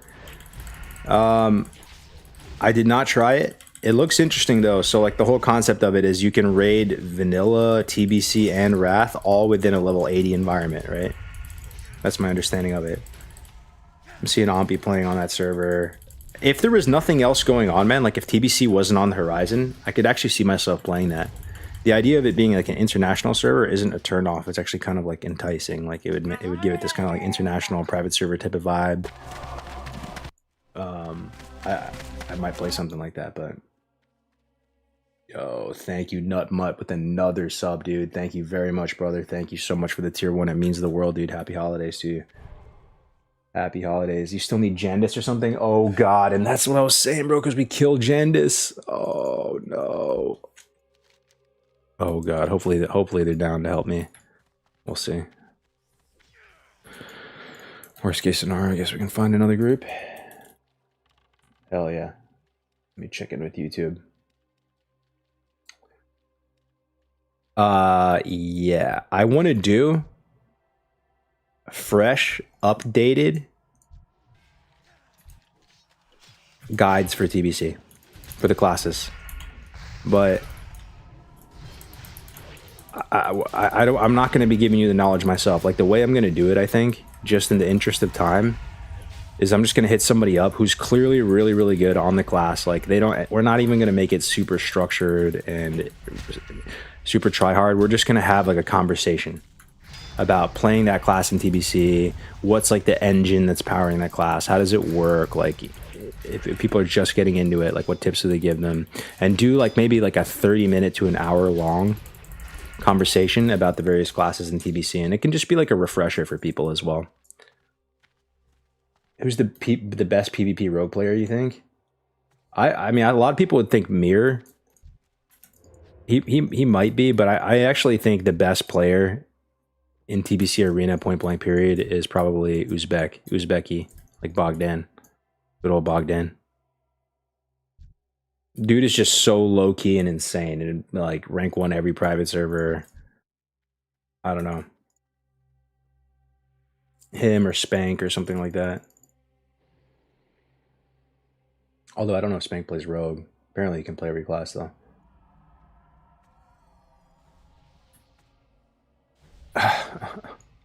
That's crazy, John. He's still around? That's insane. Yeah. So what are you guys most concerned about with TBC right now, guys? Anything? Anything keeping you up at night? You're not sure it's going to be good or bad? What is it? What is it? What are you concerned about? Could be a dumpster fire, could be good, could be bad. It doesn't have to be bad though. Like if you're excited about something too, just let me know some feedback on how you're feeling about TBC.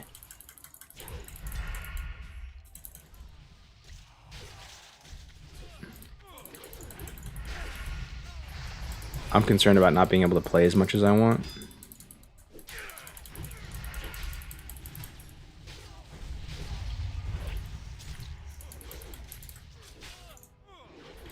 We needed to kite one of those guys outside of here. I think these people like people mass quitting the last time TBC was around. I'm gonna T here, fuck it.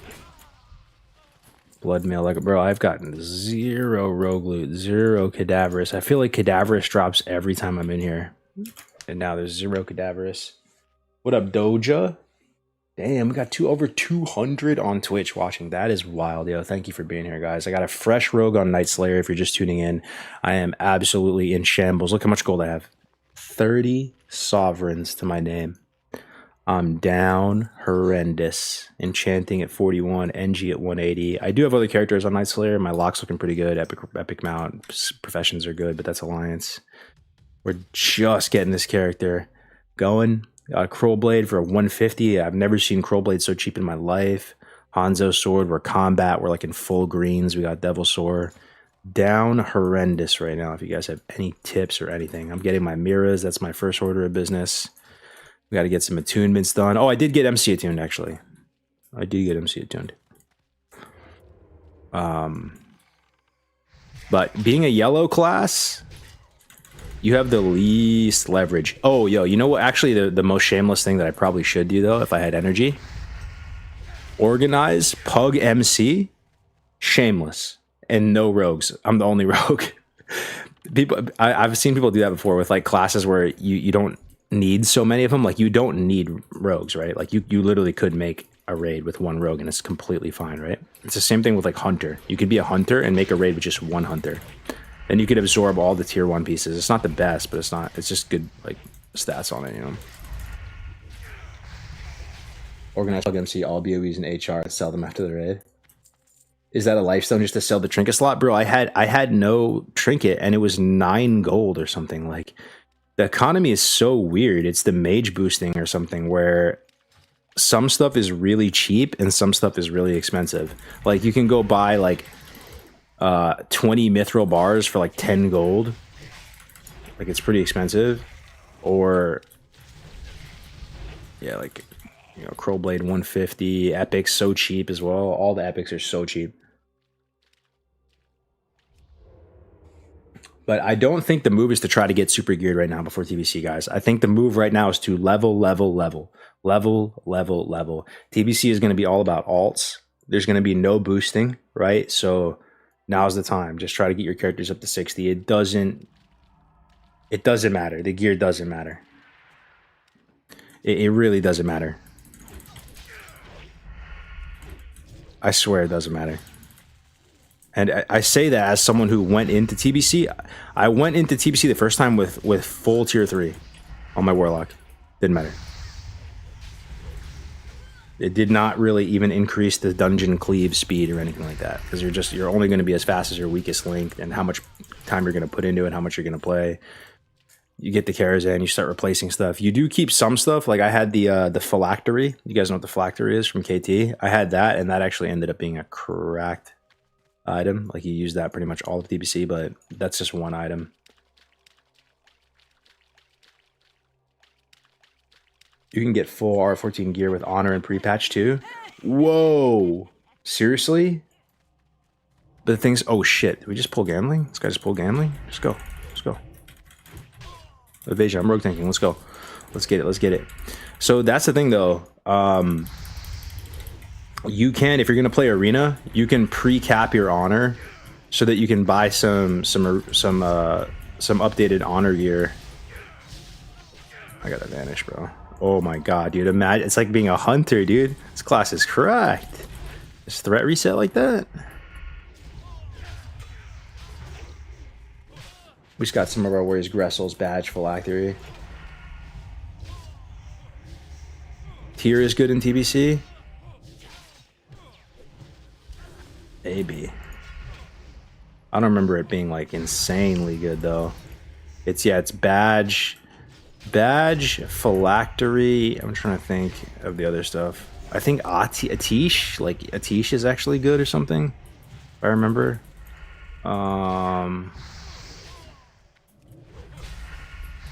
Like mind quickening gem, still good, still good.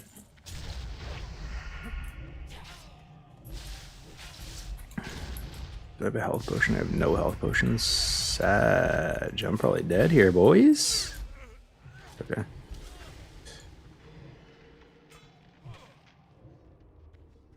Atish gets replaced too quick, unfortunately. Only good for the care report. MQG is BIS for arena. Yeah, but it's banned in arena now, though. They actually banned MQG in arena. Okay, but TBC is either going to be more fun. Here's it, like TBC is either going to be like 25% more fun for the average player who likes raiding and clear and doing that, or like 50% less fun. I don't know if that makes sense, because there's a chance Blizzard has it right and they know what the community likes, and they know what they know players just like more loot pinata style content. They want to get in, they want to get out. They're not tripping over progression. But it doesn't make sense with the heroics then. Like why are the heroics harder?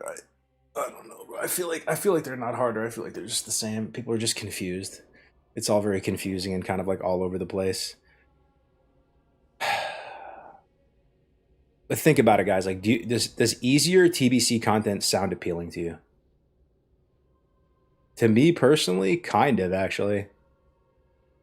It kind of does. I kind of just want to get in there and get out and see if my PvP stuff drops. Like if the end result is like faster Karazhan, faster Gruul, faster Mag, easier to just get pug groups going, like you don't have to like wipe as much. But I'm also just like fried in the brain too. Like I really don't know. I want to enjoy it and feel things go from slightly challenging to easier. Yeah.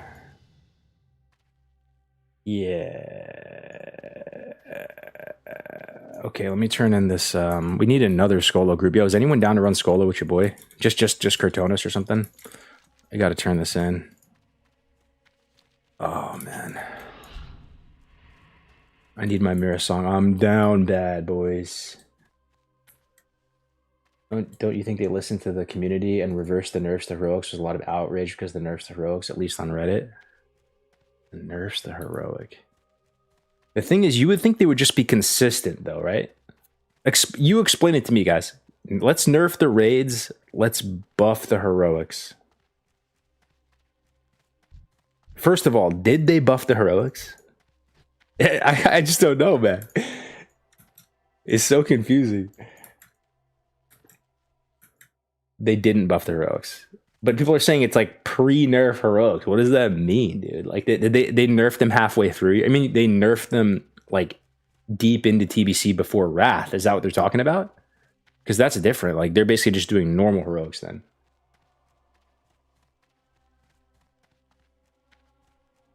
You need Jandis, then Kurtonos.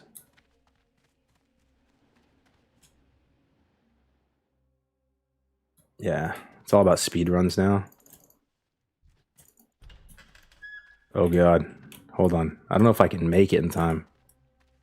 Let's see how long this lasts. Whatever, dude. Wait for someone to open it for us.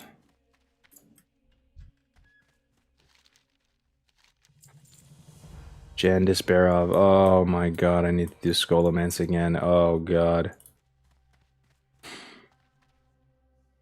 What weapons you got? We should duel, but you got Crusader. Unfair. Yeah, I got a Crowblade for 150 gold, and I got a Hanzo sword. I'm not exactly stacked. Shattered Halls Heroic was the only hard one.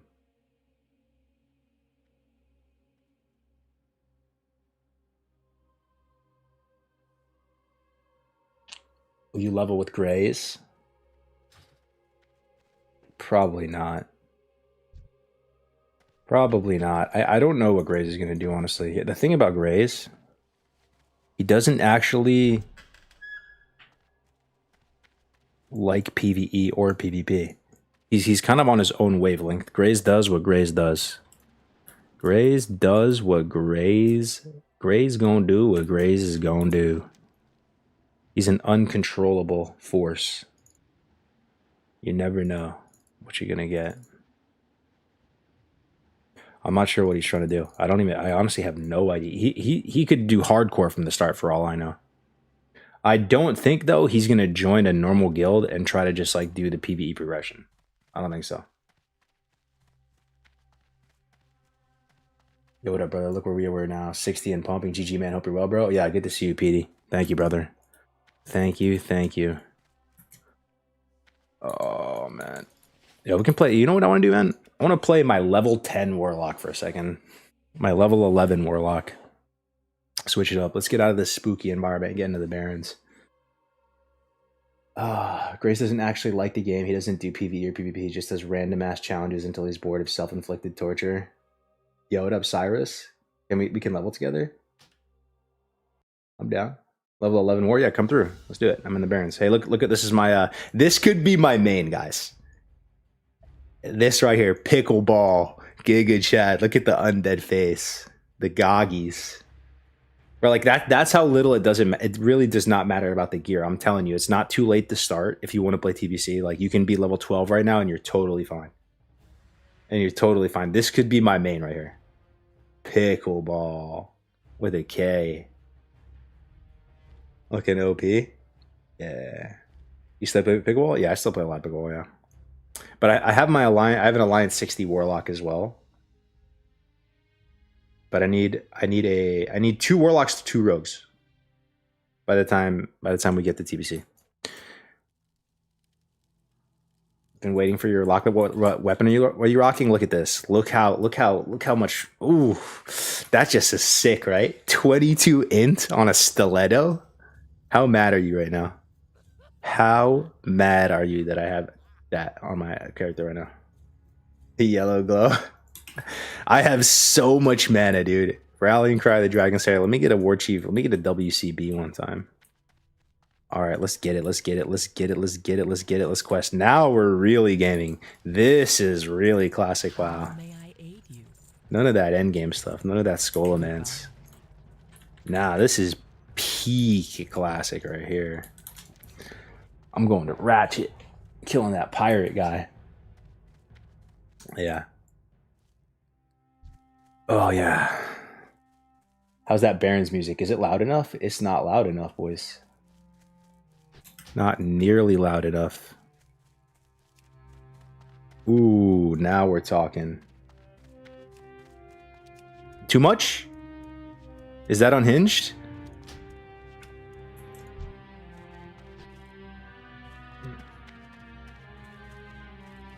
That's good. Oh, gosh.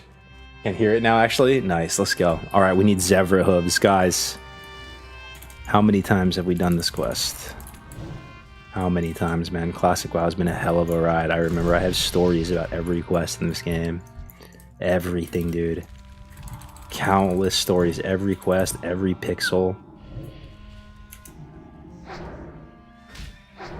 We have min-maxed every aspect of this game, bro. Like, I'm not even kidding. When it comes to the Barons and the different quests in the Barons, like, I could probably think of, no exaggeration, at least like 3 vivid stories about like any quest. You know, like just Zevra hooves, for example. Like, I remember looking at all the spawns of Zevra hooves and trying to do like some rooting where like you do this Zevra hoof quest as you turn in Demon Seed down at the border of Duratar, and you push towards Ratchet while killing Zevras. And that we were counting like how many were there. Like, do you have a good shot of completing that quest right there? Right? Like, okay, another one. Raptors. Talking Raptors. I remember when we like basically found this place we called Raptor Heaven, which is just east of Ratchet. And it's up on a mountain. You guys know what I'm talking about? And there's randomly a ton of raptors on a mountain. Boom. Just off the top of the dome. Top of the dome. Next to the castle. Yeah, there's just a bunch of raptors for some reason there. It makes no sense. Like, there's no rhyme or reason to it. It's just vanilla WoW for you. And all of its scuffed glory. Tycho. Thank you very much for that Prime, brother. I appreciate it so much. Thank you, brother.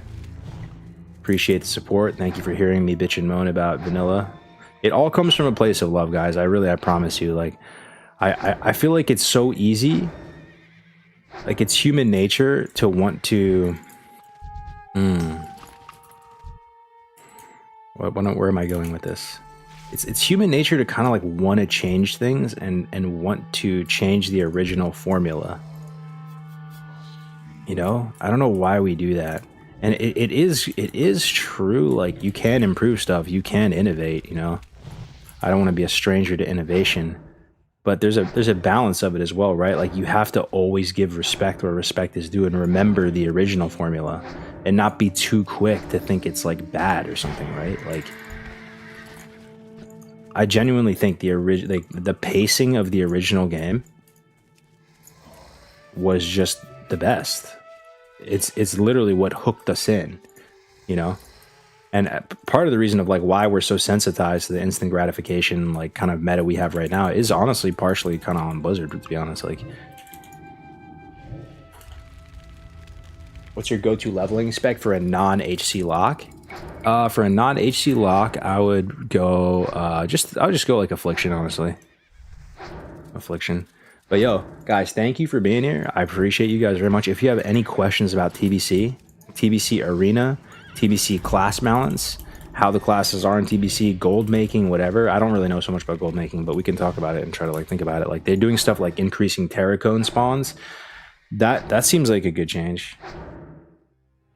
That seems like that was a huge bottleneck the first time around. Increasing respawn rate and the number of nodes.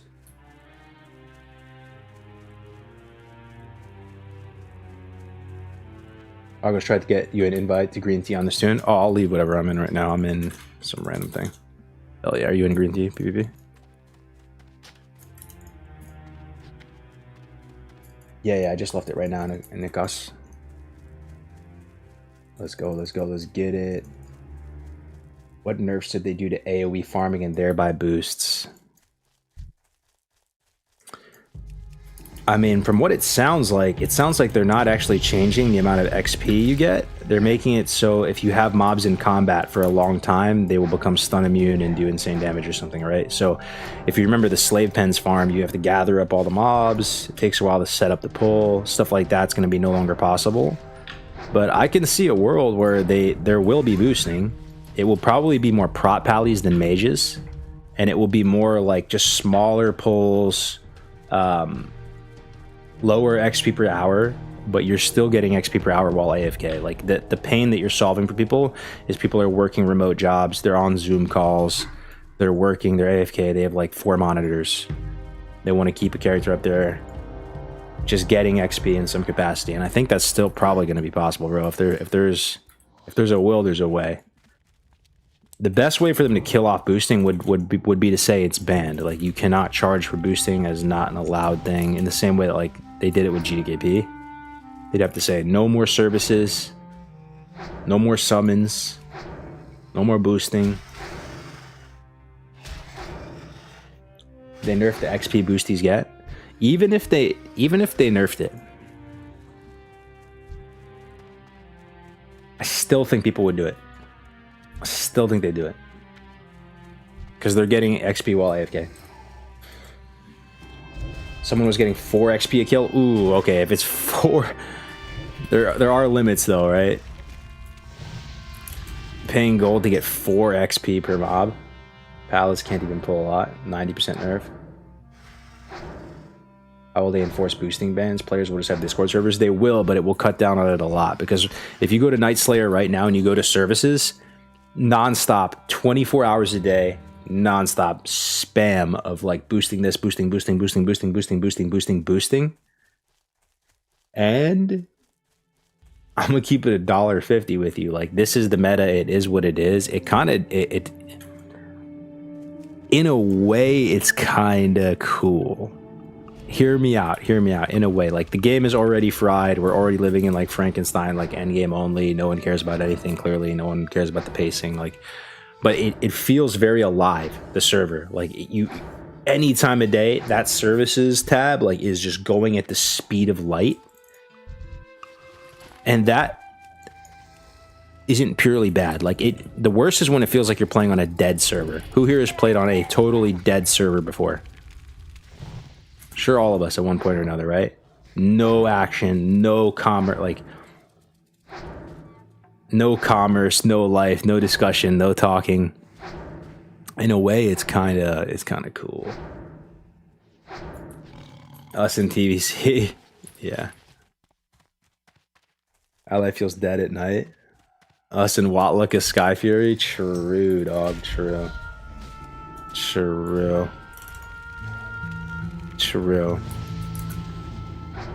I don't know though. It's tough. Like, ideally though, right? Ideally, the game world is set up in a way. Oh, please don't kill my Voidwalker. That's so annoying. Oh god, I have to make another one now. Ideally, the world is set up in a way. Yo, did anybody do Recruit a Friend back in the day and got the zebra mount or the other one? Like, that was kind of sick. Like, that, ideally, that would be actually really cool. You can't boost, but you can level with a friend for a little bit of bonus. They did that in original TBC. That came out during TBC. That's authentic to the time. But in a way, it's almost too far gone already. These servers are too far gone. These are the same servers with rank 14 Salvation Army Dollar Tree gear. These are the same servers that have had boosting for like the last... How long has Anniversary been out, guys? Over a year now? It's like the cat's already out of the bag. Like, Pandora's box has already been opened on these servers. So it's just, it is what it is. You just have to kind of like accept it. Yeah. I love the zebra mount. Yeah, I had the zebra mount. Hey, how you doing? That was so fun, dude. That was so... I still remember it like yesterday, actually, dude. Me and my buddy Jose, it was TBC, and we're by the Forgotten Pools, or the pools just northwest of Crossroads. I think it is Forgotten Pools. And I'm pretty sure you had to be within a certain range, right, to get the bonus XP. Pretty sure, man. You could only be within like 120 yards or something like that, or you had to be in the same group or within the same zone or something. And I remember getting mad at him because like I wasn't getting the bonus XP. What's funny is that they're releasing the new retail same week as TBC. Yo, have a good one. Yeah, good luck with that. What did you think about them trying to release post-nerf raids? Kind of lame, honestly. I just don't know, dude. I don't have a good read on the community. Like, how does the Alondo types, like the Giga Speedrun Andes, like the new Modern Monkey News, new Modern Apes, like Progress, how do those people feel about it? I just don't give a fuck anymore about, like, I don't know, dude. It would be I don't know, dude. I don't know. I think I'm speaking from such a weird place because some people are new to all of it and they're like loving it and they're going through all of it and they're just joining a hardcore guild. They're going through the motions, the circle of life. Some players have been playing forever. Some people are new to it. They're getting into it. They're parsing. They're pumping. They're joining. You know, they're playing. They're just complete degen hours. I don't know. I've lost touch with the community, so I don't know how these people even feel about it. I could see a world where Orlando's like, fuck yeah, easier content. You know what that means? Faster speed runs. You know what that means? Boss is dead within my execute phase, and all my cooldowns are going to line up perfectly, boys. Like, big damage incoming. Let's go. Let's get it. Yo, oh my god, no way. It happened, boys. We're famous for 2 seconds, no shot. Brother Omp with the massive raid. Welcome, guys. Welcome in. The chosen one, the Luke Skywalker of Classic, as I've always called him, has chosen to bless me with his community. With his community. Thank you very much for the raid, brother. I appreciate it. Yo, let me get some W's in the chat for Brother Omp. Thank you, man. What were you doing? Were you on the Titan server? The Titan server, man, we got to catch up. Yeah, we're just talking about TBC. We're talking about everything, honestly, bro. We're talking about everything. I will say, before they all, oh god, do we do it, chat? Do we do it? Should I just keep my big mouth shut, bro? Oh my god. I just keep my big mouth shut. Okay, I'm just gonna keep my mouth shut. Never mind. How you doing, Ompi? Yeah, what were you up to, brother? Yeah, you know how it is. Back into Barons leveling, man. I'm gonna have, my plan is to get 2 Rogues, 2 Warlocks for TBC ready. I have 160 Alliance Warlock already. Got Epic Mount on him already. Got some decent gear. Professions are good. So, and we have a 60 Rogue as well. Undead. Just leveling up these other characters. Having a good time, man. Having a good time. You got a mage on Nightslayer? You're playing in Squawk, right? I was looking. I couldn't really like find anyone even online in that guild. Horde, nice. Yeah, how's that Titan server though, Ompi? In a nutshell, you enjoying it, man? I was saying honestly, dude, if there wasn't TBC coming out, I think I could see myself actually giving that a shot. It's pretty interesting. It kind of reminds me of private servers in a way. Like I kind of like the idea that it's international and different, like culturally different, like everything different. Like you're just a bro. Like I heard this thing the other day that the Chinese server alone is like 4x the size of the entire Classic community. I have no way of verifying if that's true, but that's already like wild to me, man. Yo, Nutmutt gifting a tier 3 sub to Omp. That is a high impact subscription right there, brother. Thank you, Nutmutt. Hooking it up. It's over 1 million players? Bro, no shot. That's not true. There's no way. There's no way. There's no way that's true. There's no way that is true. There's a server with 1 million players. Bro, there is no way. I refuse to believe that, dude. I refuse, dude. 1 million players? Have you seen the population of China, my guy? Oh yeah, it's a small little nation, right? It's a small little nation. It's like the size of Hungary, right? The servers are so insane, dude. You need to see it. Bro, that's crazy. That's crazy. So Ompi is like, you know when you go to another country, you're like, you get like exotic Riz. You have the exotic Riz flair. Is Ompi like the NA? Is Ompi like an exotic beast in the Titan server? The Western Luke Skywalker from Classic. Oh god, the servers are so insane. Yeah, man. I don't know, man. Maybe we make a character. What look a hype? What look a hype? What look a hype? Okay, what I will say very lightly, very lightly, without going down the rabbit hole too much, is Brother Ompi, I would ask your community to think about what the word era means. Oh boy, here we go again. What the word era means in the context of a server. What does it mean? I don't know. I'm actually clueless. I'm new to this game. I don't know. What does era mean? What's the Merriam-Webster definition of era, dude? I don't know. More like the foreigner, little W. Yeah, oh man, I'm just disappointed, man, that they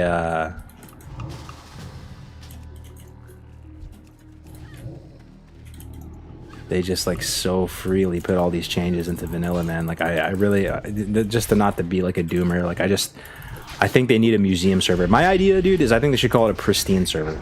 That's it. I just want pristine servers for vanilla WoW. Is that too much to ask for, bro? Pristine server. You get to go back, play the game as it was back in the day. I need sacrifice. Oi.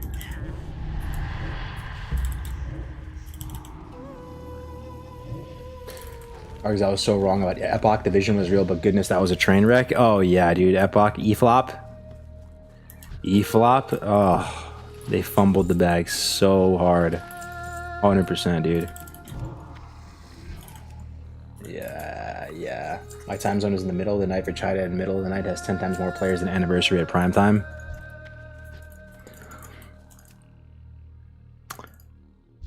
Yeah, it's kind of crazy, man. We play Classic WoW Anniversary, and to us, it feels like we're part of a vibrant community, a big community. The server's pretty big, right? But this is just one server. Like, in reality, Classic WoW is really small, right? Epoch could have been so good, honestly. Yeah, they fumbled so hard.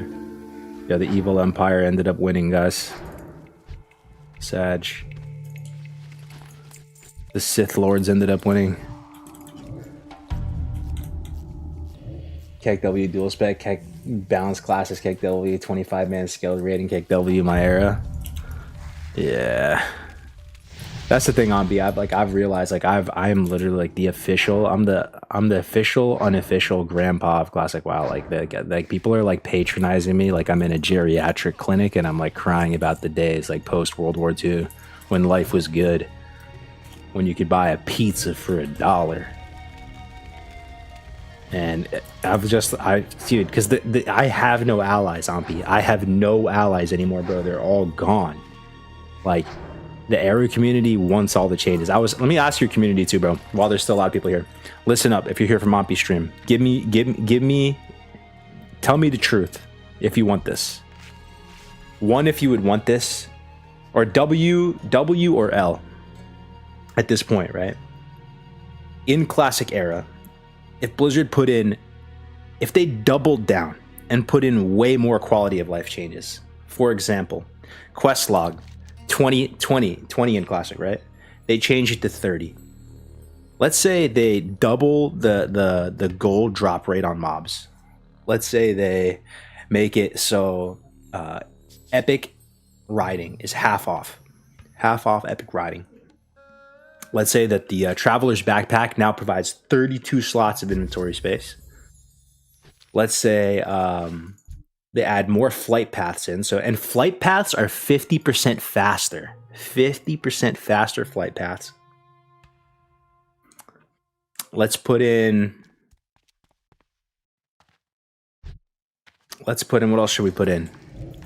Let's put in, okay. SOM level XP rates for Era. And let's leave it at that. Would you guys want all that in Era at this point? Just be honest, man. Just give it to me, dude. Just give me your real take.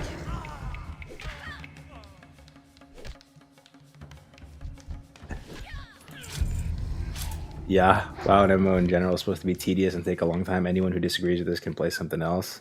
Let me ask this: what is better, faster leveling or AFK mage boosting? We've gotten ourselves into an impossible situation though, because like it's almost like the time of being a purist for the game is over. I think that's what Grace has been trying to tell me too.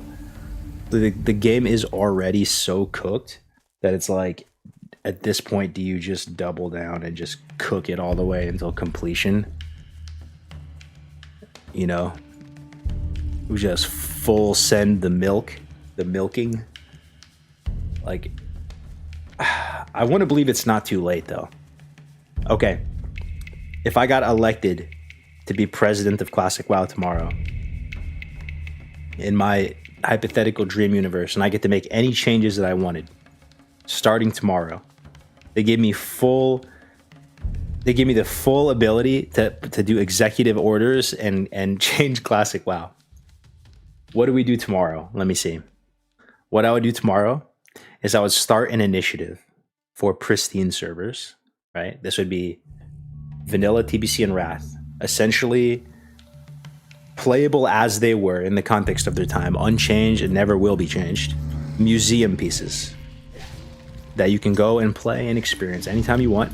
And those servers will just be on a rotating, like, annual seasonal fresh. And you can choose at the end of that annual, you know, run back to migrate your character over into like the more modern, like Classic Plus type of version. I would also immediately issue an executive order. To rename Era to Classic Plus. Thoughts on this? It is Classic Plus. It is. And we need to stop calling it Era, dude. It's not Era. It's Classic Plus. Enjoy it for what it's worth. Okay? What else are we doing? Good, let people quit. Execute Order 66. Damn, no pushback, dude? What is going on? I'm expecting half the chat to be up in arms. Okay. If RMT is banned, it's fine. Mage boosting is good for the game. I mean, okay, one's in the chat. Type a 1 in the chat. Just be honest. This is a safe place. One's in the chat if you're going to be sad when mage boosting goes away on the 13th. 2 if you're happy. 1 sad, 2 if you're happy. 1 sad, 2 happy. 1 sad, 2 happy. 1 sad, 2 happy. 1 sad, 2 happy. Oh, yo, a lot of 2s though. Whoa. Are we coming together right now? Are we having a moment right now? A lot of wholesome gamers in here. A lot of 2s. Wait, what's gonna happen though, guys? Like, I actually don't know. Right now, this entire game is powered by the mage boosting economy. The entire infrastructure, the organs of this server, it's fundamentally built around mage boosting. What is going to happen when that goes away? I have no idea, man. Oh, I do know I'm about to die, though. Let me get this guy out of here. Oh, God. I have target dummies, too, right? I pulled way too much. Oh, yeah, I just need to reset. This is like just too much.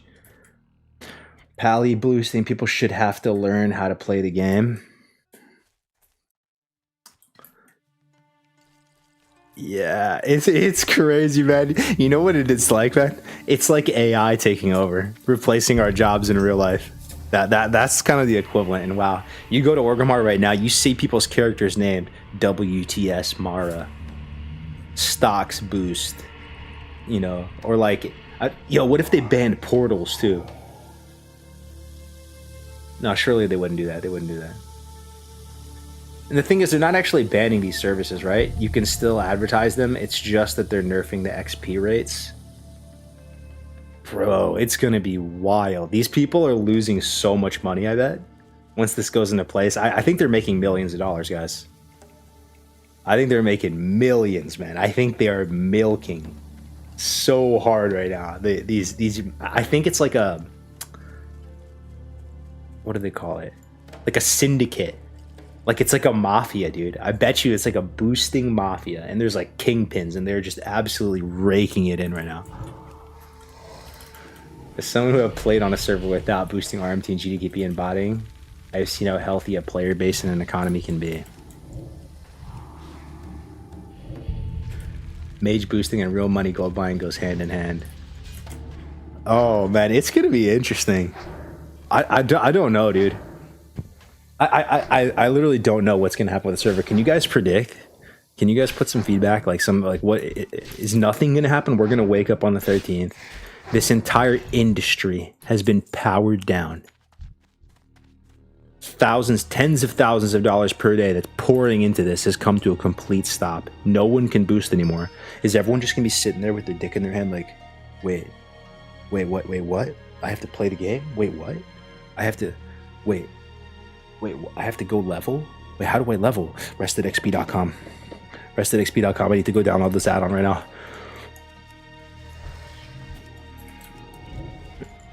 Anyone who supports boosting Boston RMT, boosters will always find a way.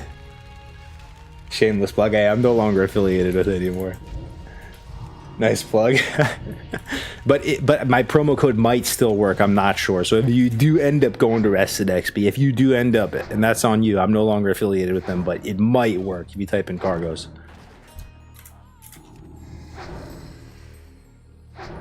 Oh my gosh.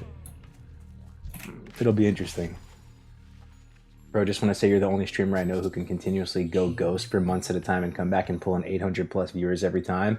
It really says something about you as a streamer. People like to watch you because you're real. Keep it up. I always miss the streams. I appreciate it, ATT. I did just get hosted by Brother Ampy though. I can't even lie. I think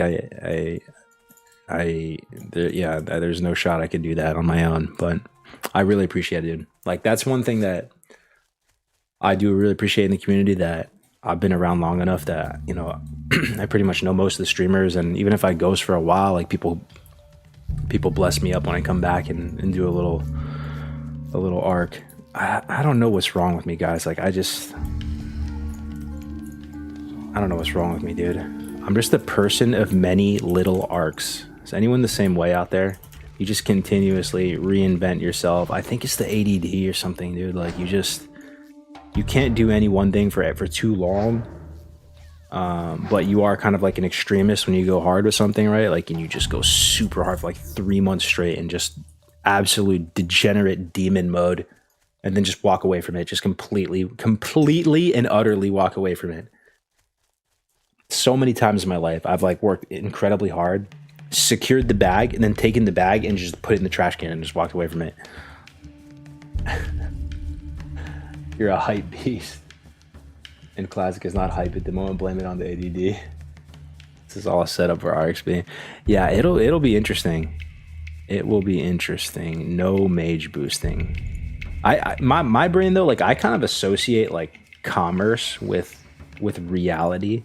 Like, if there's, I don't actually see business as a bad thing. You know how people say, like, if you're making money from something, it's inherently like evil. Like, I actually have never shared that opinion. Like, for me, stuff feels real.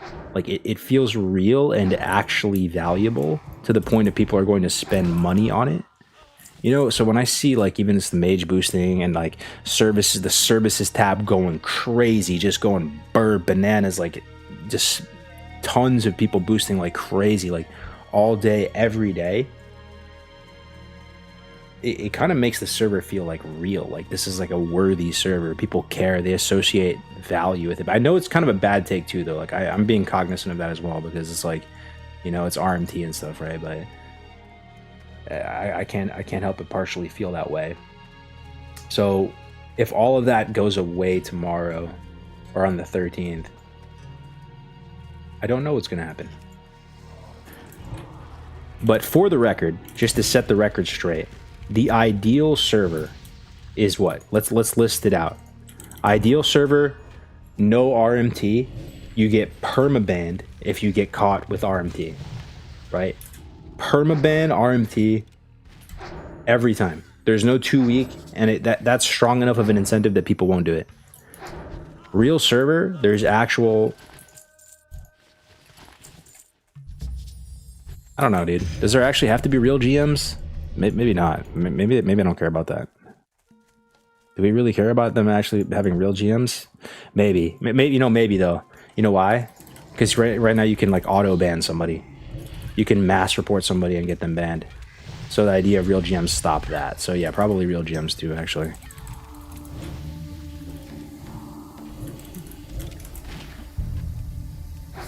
Single account IP permaban RMT.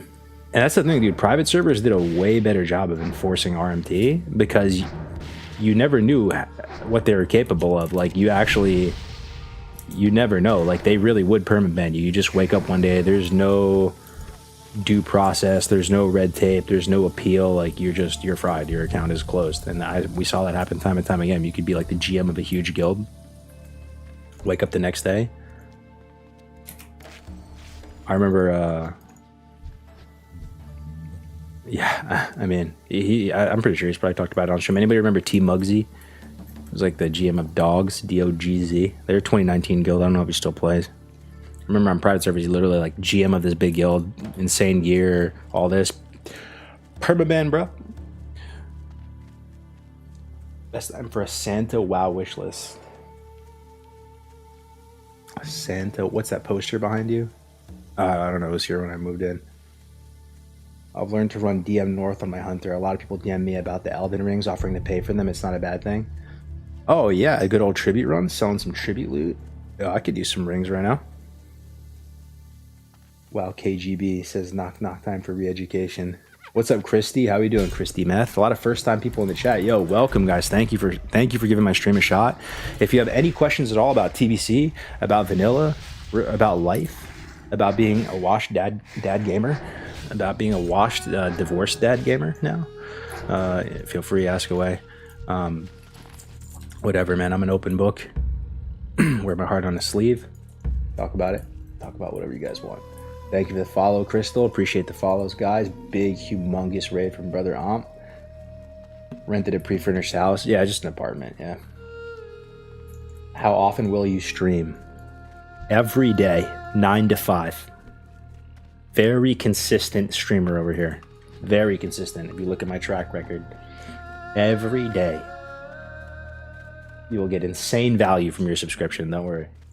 Cargo's, what happened from your house full with the chickens? Long time no see. That was my starter house. So like I bought a starter house in the Bay Area at the bottom of the market. This is about before Classic WoW came out. I bought it for like 400 grand, which if you know the Bay Area, which is like the San Francisco Bay Area, and this is like, 2017 or something, right? That is ridiculously cheap. It was in East Bay, in a town called Antioch. Kind of the hood. Kind of lived in the hood. But I got a really good deal on this house. Saved up a down payment. Got this house. And it was a simple life, but it was a good life. And that's where I lived throughout Classic WoW, Got married. Had my chickens. It was a nice quarter-acre parcel. Quarter-acre, dude, in the Bay, dude, for 400? Insane. Right? And then when it was time to sell it, we actually got lucky. Like, we sold it at a really good time. Because now the market is so ass right now that like I took it for granted almost. Like, so we bought it for like 400 and sold it for like 600, like a couple years later, right? We did a lot of renovations on it, but basically I look back on that experience and like, if you do that, if you buy something at the bottom of the market, fix it up yourself, try to keep your costs low, like you're effectively getting paid to live there. But we ended up getting lucky with that, right? And now, what you're supposed to do is probably buy another cheap house and do it all over again. What I did, don't be like me, is you buy the nicest next house you can afford. And then you're not at the bottom of the market, and then it's much harder to sell. It's a lot less like liquid, So recently I tried to sell my much bigger, nicer house, but couldn't even sell it, so I had to rent it out and stuff. But that's to answer your question, yeah. Antioch is sketchy AF. I was in Brentwood working for a little bit. Small world. Look at this guy, dude. Look at this guy. Look at him go. What a cool looking character, man. Chaotic 60 Orc Hunter.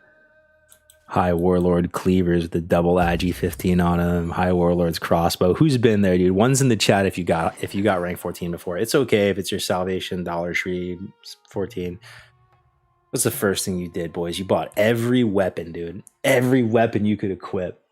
Oh yeah, every weapon, every one, dude. Daggers, fist weapons, all of them, right? Like you unlocked that like fantasy when you were a kid. Bro, I live in Antioch. What the fuck? That's crazy. Small world. Bought the weps and immediately D-ranked back to 1. Yeah. I'm telling you, boys, that's another one thing that I'll advocate for. It's criminally underrated, the 14 system. And you guys are either really smart and way smarter than me or really dumb. That's how I feel sometimes, because the amount of people that shit on the 14 system, but from my perspective, don't really understand it and haven't really given it a chance to understand it for what it is. Like, it's not obviously arena. It's not a surgical templated environment that it's going to be the best medium for skill expression. It's not that at all. Bro, it's motherfucking Game of Thrones. It's literally politics. It's politics simulator. Like, and yes, you have to be a degenerate and play a lot. And yes, there is more skill expression than you would think, but it doesn't come in the form of like CC chains and all that. It's like, how much honor can you generate per hour? Not everybody can generate the same amount of honor per hour, right? Like there's actually so many levels to it that I could sit here for like 3 hours and talk to you about the different little like weird aspects of the skill expression of the 14 PvP system. And is it perfect? No. But it is what it is. That's how it was. It's punishing, it's brutal, it's consistent with the rest of how vanilla was. It's not like, bro, the thing about the 14 system is you literally can never be at peace. You can never sleep easy until you secure the bag. You can be rank 13 and 99% and never get it. You'll never get it. You came close, but you never got it. That can happen to you, dude. There's probably people who got to high 13 and just never got bracket 1 again and got boxed out, or there's a breaker or whatever and just never got it. So I don't know, dude. I think that's my whole vibe is like I'm trying to go to bat for vanilla consistently, where like, yes, in reality it probably isn't like there's probably some imperfections or flaws or whatever you want to call it.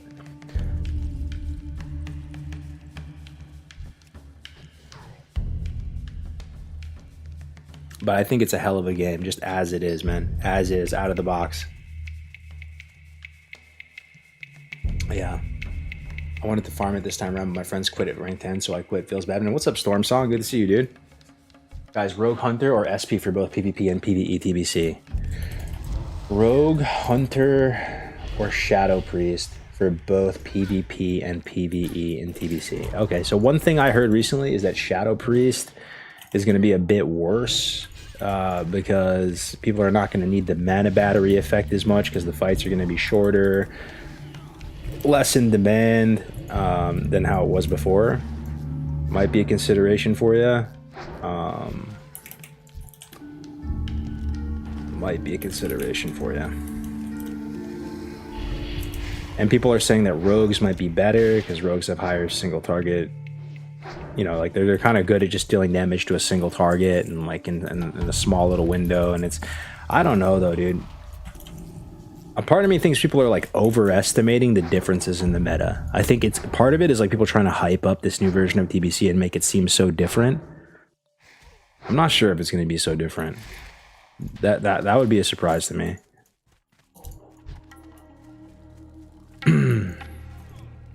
What up, Bible Billy Ver, my favorite griefer? My favorite griefer. Feels like just yesterday, dude. I was walking behind you at Orgrimmar and you're getting on the Zeppelin and we're having a chat. The griefer, what do you call it? Not ambassador, the emissary, dude. That's what Bible Billy Ver was. He was the emissary of the griefers. He was the guy, like, in like an ancient war movie, who they let in through the gates, right? They open the gates and it's like, he's the enemy, but you give him diplomatic immunity, he comes in and you talk and you meet halfway. He was the emissary, the griefer emissary. I remember you thought I was Corone at first. Yeah. And then I learned Corone wasn't a person, Corone was a concept. Corone was an engine. What started off as one Australian League of Legends weeb turned into a concept.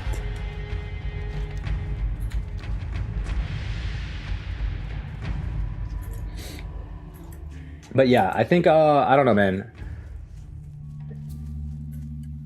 Hunter's a lot of fun in TBC, right? Like, you pump insane damage. It's looking good for Hunter, like single target damage, insane. It's like kind of the brown class of TBC with PvE DPS. There's a chance Arcane Mage might be like really good too, but and then Hunter has, has a lot of potential in PvP, but you just have to be open to the idea of like your win condition being draining someone's resources, withering them away, sucking the life force from, like, demotivating them to play, making them tilt so hard and crash out because they can't press any buttons because they have no mana, and you're just running away like a live lord and just That's your win condition. If you like that, if you can sleep at night, with a full heart and a clean conscience, knowing that you just mana drained everyone to the point that they're not even having fun with the game anymore, then Hunter's a solid choice, bro. Solid choice. Nano Alez, first time in the chat. What's up, brother? Glad you're back, man. Good content creators keep the community alive. Doing TBC for a second time, feeling the same about it as you, Arena. Yeah. Let's go. My thing with Arena, yo, one's in the chat if you guys are gonna play Arena this time around. It's really fun, man. Like, give it a shot. It's on us though as a community to kind of not make it toxic. How do we do that? I've had ideas before, like of doing lower rated arena tournaments for like 1800 max MMR, 2K max MMR. That alone will keep away the Giga Sweats because they don't want to be associated with that. Like they literally have way too.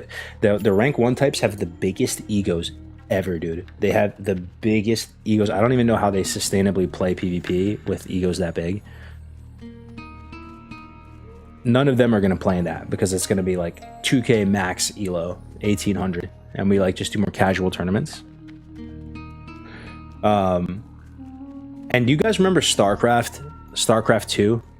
Did anybody play StarCraft 2 back in the day when they would do stuff like when cheese fails, or they would do like commentary? They'd cast games, but it was like more lighthearted, like it was more chill, like it wasn't that serious. It was kind of just entertainment. There's potentially the opportunity to do that with 2s. I personally think 3v3 Arena is not enjoyable to watch. It's already at that point, maybe I'm just dumb. It's already too much clutter on the screen. I'm already like CBA, like I'm already tapped out. I really couldn't care less. Like maybe I'd run it in the background just to hear the commentators talking. But as far as watching the gameplay, trading of the cooldowns, and actually being like vested and caring, already 3s is like too much for me, man. But 2s, Arena, and TBC, I find highly satisfying to both watch and play. And it's the one form of Arena that I could unironically sit down, watch somebody play, and appreciate their gameplay and like get hyped up in the same way that you would get hyped up watching like esports or whatever, you know? Day 9 Fun Day Monday. Oh yeah. Day 9 Artosis. That beautiful man, Artosis. Not many people probably know who that is, but he's a legend in my heart. He's probably the closest thing I've ever had to like a gaming hero. Like, I'd trade personalities with that dude any day if I could. Wait, what are we doing here? Oh, Chen's empty cakes by the crossroads. We still need Zebra.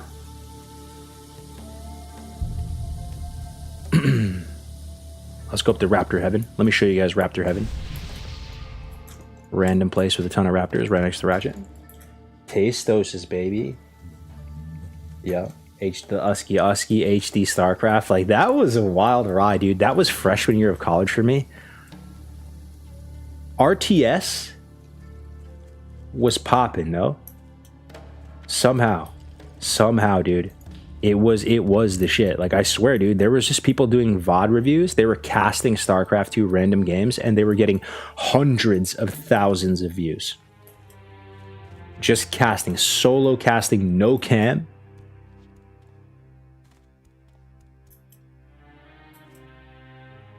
Day 9 experiencing WoW for the first time was great content too. Yeah, I saw that. Yeah. Soda Poppin was thinking about making a TBC dual tourney. Do you think it can be viable in terms of class balance? I think it could be a lot more interesting than a vanilla tournament. Let me think about this though. Actually, let's think about this, guys. Who's truly the 1v1 champion of TBC? It's actually a really fun it's a really fun discussion to have. Who's the best at 1v1 in TBC? Bro, I have my thoughts. Let me tell you. It's not as simple as you might think, actually. Okay, we need to define the conditions, though. We need to define the conditions. How about, like, is there pillar or no pillar? You know? I honestly think Ruins of Lordaeron, bro. Ruins of Lordaeron. No, I'm talking classes, bro. Ruins of Lordaeron There's a little bit of LOS, but not so much, and it's not too big. Every class in the game, you fight 1v1 in Ruins of Lordaeron. Who's king? Who's king, guys? It's actually fun to think about. Tell me, cast your votes. We have 1 vote for Warlock. We have 2 votes for Warlock. We have 1 vote for Resto Druid. This is everything. Healers, tanks. I just want to know the 1v1 heavyweight champion. Open field, mage. Snuts. Bro. Oh, shoot, man. Let me think about this. Bro, this is actually really hard. This is really hard, bro. I'm telling you, like, Rogue can beat Mage. Nah, dude, Warlock, you think it's Warlock? It's not Warlock. I promise you it's not Warlock. Warlock's solid, but it's not Warlock.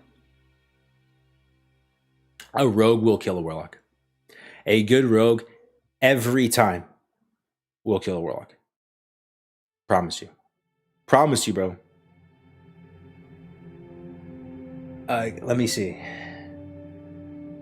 Here's the thing. You know what counters Rogue, though? So Rogue is at the top of the list, right? It's one of the top contenders, a sub-Rogue. Guess the biggest counter to sub-Rogue in TVC. You're not going to expect it, dude. No, it's not Warrior, bro. Like, they can kill, like, everyone. No, dude, it's not Warrior. Dude, only the real based TVC arena players are gonna understand this. It's not Resto Druid, dog. No one said it. Okay, one person said it. This is a class that rogues hate fighting so much that they just AFK out. They look at their cooldowns, they look at the health of the enemy, and if it's just not like they know that they have to kill them like almost like really soon. Okay, that's another person guessing it. Disc Priest is not Disc Priest. Good Rogue can kill a Priest. Good Rogue can even kill a Druid. I'm kind of leading the passer here. Pharaoh might be a little bit, it's possible Pharaoh could counter them too, or like it's possible that like a really good Druid could kill a Rogue. But I'm talking about like I think if you had like a Min Poike versus Mir in a 1v1, who's winning that? S4 gear. Rogue with Glaives, Min Poike. I think the Rogue's still killing that Druid, bro, with Glaives. Like, I actually think they're going to be able to just line up the cooldowns and be able to just push insane damage and kill him. There's one class, bro. There's one class the Rogue just fucking leaves the match.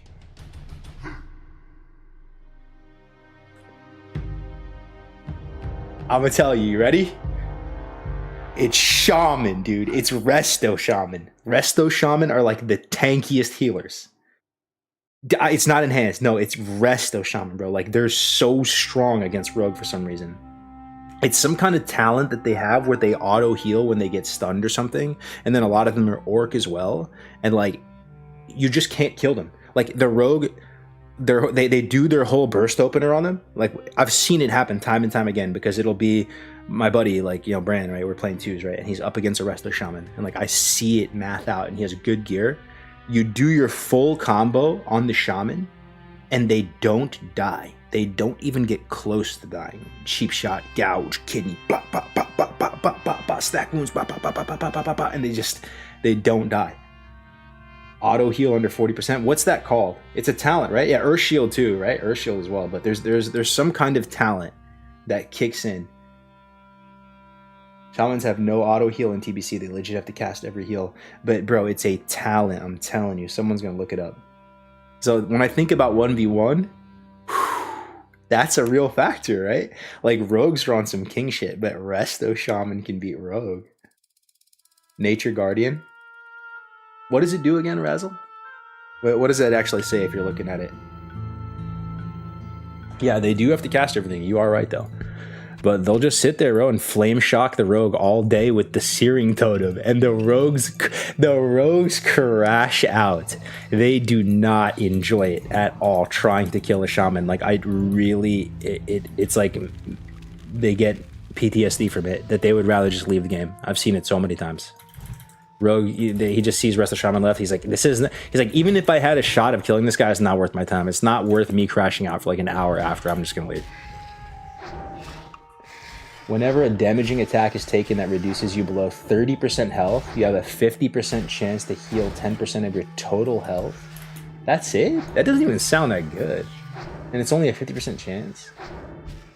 But maybe, oh, 5-second cooldown. Oh, so it's proccing all the time. Oh, I see that. Okay, that sounds pretty good though. Yeah, with Earth Shield, and it's like, yeah, so they're like, and rogues attack really fast, right? So basically every 5 seconds, you potentially are healing 10% of your total health, and Earth Shield's hitting you. Yeah, oh, I see. Okay, I see. It makes sense. Yeah, dude. But I don't know how like a Resto Shaman would do against, let me think about it. Like, okay, so for example, against a Warlock, yeah, Warlock will rinse a Resto Shaman. Rinse a Resto Shaman. I won't even be close, dog. That'll be like the easiest thing ever, dude. I don't know, man. Who's the best? It's the thing is too. In open field, who wins? Rogue versus Mage in TBC. Open field battle. No LOS. I'll tell you right now, dude. It's the Mage. The Mage will murder the Rogue, dude. It won't even be close. He will just murder them, dude. In open field, no pillar, nothing like that. Just the pet alone does so much damage. It's ridiculous, bro. You basically have to line the Mage and like kill the pet and play evasive, dodge blizzards, drain them out. It's you need a pillar. What's this Cactus Paladin you're talking about? The Cactus Paladin is Retribution Paladin with Reckoning talent, and they play with a Resto Shaman. So we already established that Resto Shamans are live lords, right? Like they're really tanky. So you're playing with a Ret Paladin and a Resto Shaman. Just think about it for a second, dude. Think about those classes. You have Bubble, you have Bop, you have Earth Shield. They both can heal. So like there's not enough kicks to lock them both out. Both the Ret Pally and the Resto Shaman are like able to toggle between like being offensive, being aggressive, and pushing damage, and then going into full-on sustained heal recovery mode. So they're live lords. It's really hard to kill them, right? The Paladin is wearing plate. He can throw on a shield if he needs. Very tanky. You might have Earth Shield on him as well. And the Shaman is really hard to kill. You don't want to go Shaman most of the time, right? So that's why it's called Cactus, because if you touch it, you get pricked like a cactus. But you don't want it, and you don't want to touch it. But oftentimes you have to. And anything that touches a Paladin, I'm pretty sure, it doesn't even have to be like a damaging effect. Like anything on them, I'm pretty sure can build up a Reckoning stack. I'm not 1,000,000% sure. But I'm pretty sure. I remember that being a thing. That you'd have to be really careful, because like you don't know how much Reckoning stacks they have. So when you play that comp, right, they're live lords, and they don't have a Mortal Strike effect. So you think to yourself that, oh, maybe they don't put out that much damage, right? It puts out a surprising amount of pressure. You'll be chasing them around, trying to kill them, like making some, in your mind, meaningful progress killing the Paladin or something, and he'll randomly turn around and hit you for 60% of your health. And then, boom, the tides turn, and it's not a comp that you see a lot of on the ladder.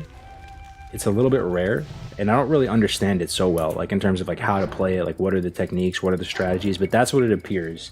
And we've had some private server people, you know, play it to a really high level before. Plus Wind Fury procs. Oh yeah, true, yeah, Wind Fury too, yeah. Thinking about it, yeah. Reckoning is changing TBC, both are tanky as hell. Wind Fury red procs. Hey, what up, bud? Happy holidays to you and your family in chat. Hey, happy holidays, cousin Joe. Happy holidays, yeah. Is that comp battle tested? It is, yeah. No, it's been played at a super high level. I'm pretty sure if you type in like Spank, SPEANK, TBC, like, you know, Cactus Pally or Ret Reckoning or whatever, you'll probably see some stuff pop up on it. Yeah, TBC Arena is gonna be hype. So okay, let's think about this. How do we get in our ducks in a row? to prepare for TBC properly. Right now we're just like leveling. Boosting's going away soon. Pre-patch hits. What does that mean again, guys? When pre-patch is here, we get TBC talents. That's the obvious one. You can level, I assume you can level Blood Elf and Draenei again. That's going to be in. But can you go to Outland? You can't go though, right? I'm pretty sure you can't go. You can't go through the portal. Yeah, but I think some TBC stuff starts dropping in the old world. Like I think you could get the the nether weave cloth and stuff like that somehow. That at least that's what happened the last time around when they did pre-patch. XP buff is TBC with no XP and no portal. Yeah, you can't go into the portal. Okay. Okay. Damn, you think it's only going to be a 2-week pre-patch? Yeah, I hope it's like a month. We gotta like savor this time. Like the calm before the storm is a really hype period. It's the same reason why people love Fresh, you know? Like relish in it for as long as you can. Like enjoy it. Don't get rid of it too soon.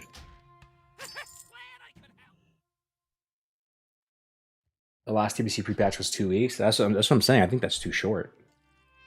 Bro, I think that's way too short. Are they trolling? Dude, wouldn't you want to give people more time to level up their Blood Elf and Draenei and feel good about that and not feel FOMO of missing out? Give them like a month, dude. Give people a month. Give people a month to level up Blood Elf and Draenei if they want. Paladins and Shamans. 2 weeks is kind of crazy, man. I hope it's longer. It needs to be 4 weeks since they were taking away boosting this time around. You can buy a 58 boost.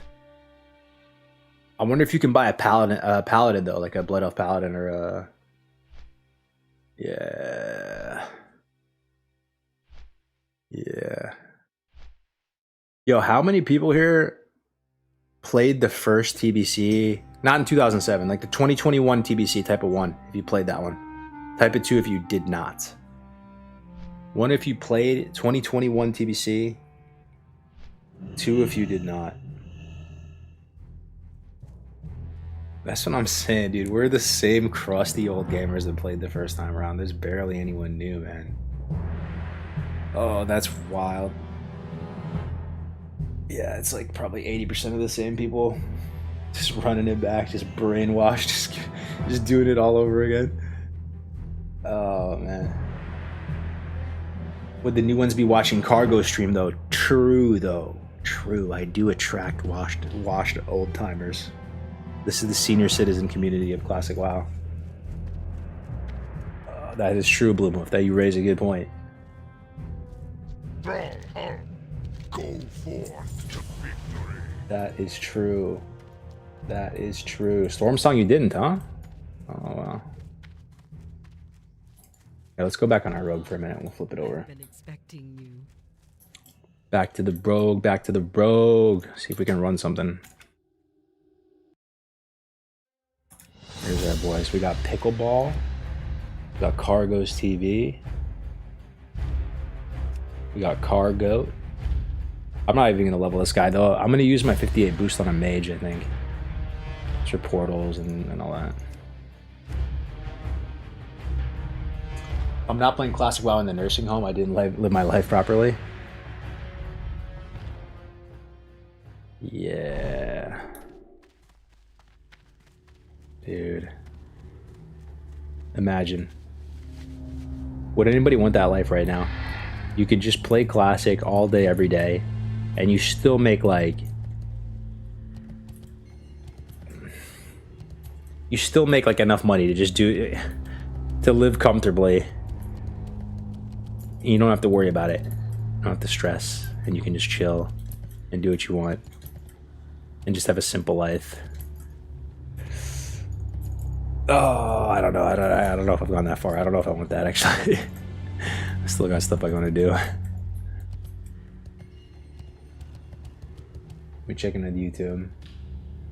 Watch S-Fans Kara yesterday. Why are you picking Lock to level? Will that be your main? Yeah, so my plan, just to reiterate, is I'm going to be playing Rogue and Warlock. Rogue and Warlock in TBC. So So I'm gonna have 2 rogues and 2 warlocks. Oh, whoa, okay. Alright. We're gonna have a little 1v1 action. Let's do it. Level 60 Druid. The Druid. Just put on crippling. Some world PvP. Outside the Scalaman's portal. I haven't logged into Classic Anniversary since phase 1. Am I behind on... I'm behind on gold. Any tips? Dude, you're asking the wrong person. I have no clue how people are making gold, boys. Like, outside of boosting and stuff, like what are people doing? Like,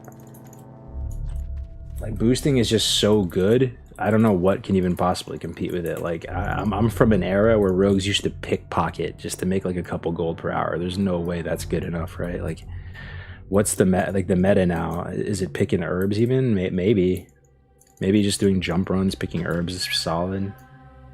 Oh yeah. Open that door, buddy. I don't have a PvP shrink. I need to buy one.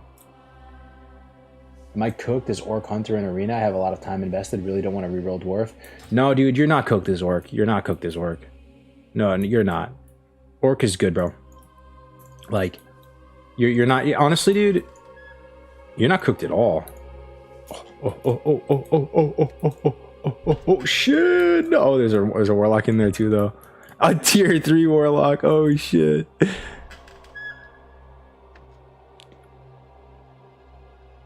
Oh, I have no trinket too. How fried are we if we open on this Warlock? Is that Druid go in? Do we try, boys? Do we try? Oh god, the fucking warrior's here too. Oh shit! They're all here, never mind. Almost got death coiled. Yeah, you're not cooked as all. You're never cooked as Orc. I was looking at the ladders. Looks like Horde and Ally, Hunter, Druid teams on there. I mean, the other option, if you're not playing Orc, and you want to play like a Hunter like Drain Comp type of team, you'd play what? Tauren? You'd play Troll? Like, no, you're fine, dude. I mean, I think like the Alliance Hunter Druid is going to be better. Like, it probably is just like better, like by a decent margin. Just with Stone 4 and being tankier and all that, but yeah, I think you're fine. Asking the Opium then if they'd keep smoking, if they could get paid for it too.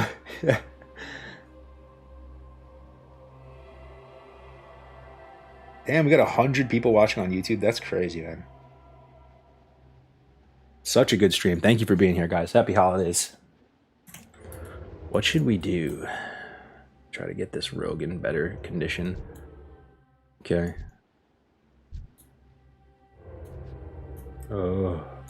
Oh, it's 3 of them, dude. 3 of them. Oh shit.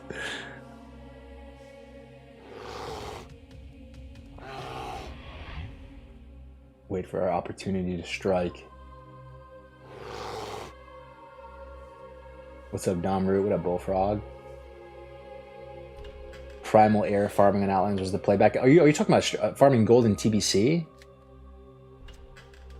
Oh god, did he get me out with Demo Roar? No way. Just randomly shouted. Farming gold in TBC. Let's see. Elemental Plateau. I have no idea how good the gold per hour is at, though. I mean, Terracones. Honestly, jewel crafting. That's how I made most of my money. Jewel crafting is insane. Like, if you're just early and you what is it? What is it when you buy the ore and you turn it into the gems, and you just do that? Like, even if there's a ton of people doing it, if you just do that and commit to it and just buy the ore at a good price and like get the recipes at a good price and list them and like be smart and be strategic, you can make insane gold. During Wrath Sky Fury, I made crazy gold doing that. Best way to make gold is not quest till 60, just dungeon grind at 60, do the quest. It's 5.5k worth. Whoa, yeah. It's the same thing in vanilla. They say they give you more gold at 60, but it's not by so much. Okay, now we're just like stuck here. Oh my god, and he sees me. Oh my god. Vanish, bro. Vanish, bro. Fuck. No, my dead. Evasion. Oh, let's get out of here. Let's get out of here.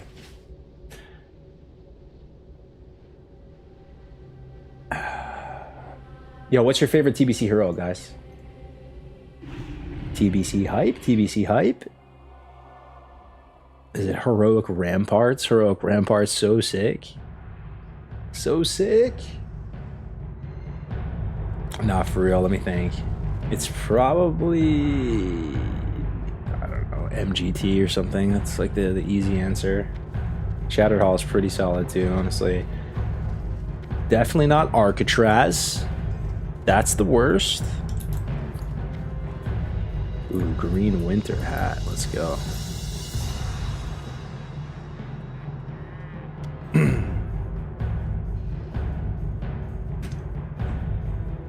I wish you never lost combo points with tab targeting as rogue.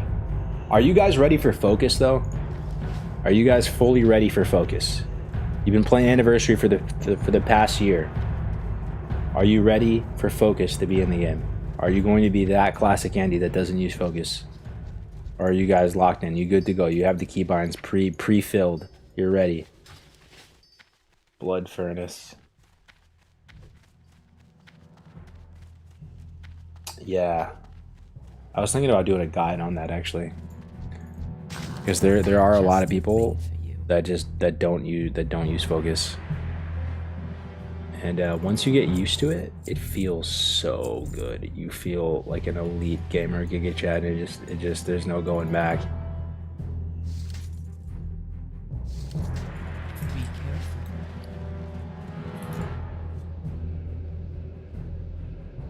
How can you not have focus ready? Yeah, I mean, it's not in vanilla, you know? AoE farming is good money for paladins. Large Brill, nice. Nice. Alright, let's see what we can do. Raids. We can do a little Nax. Let's see if there's a ZG. ZG or MC? I did AQ20 already. Oh no, I did AQ20 on my Warlock. Should be good. Molten Core. Dude, how scuffed are these LFG raids though, guys? Be honest. Have you guys done any of these?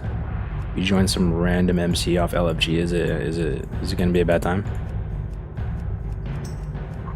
You know, I just kind of at the bottom of the totem pole here. Bottom of the totem pole. A Kroll Blade and a Dream.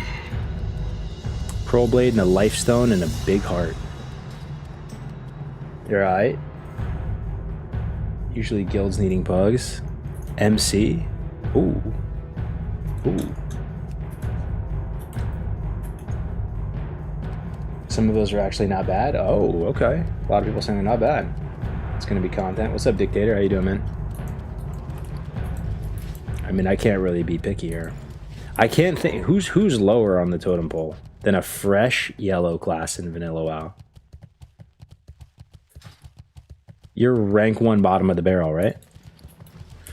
Who has less leverage than me? A fresh druid? You think so? Nah, dude, they can put leader of the pack, Feral, the brown class here, Feral, and they're like, yeah, invite him. Invite him. I don't care what his gear is. I don't care if he's fresh. I don't care if he's in full greens. If he can give me a crit, then he's in. He's in. Put him in. He's in my group. I want him in my group. No, dude, Feral buffs brown class, you have to understand.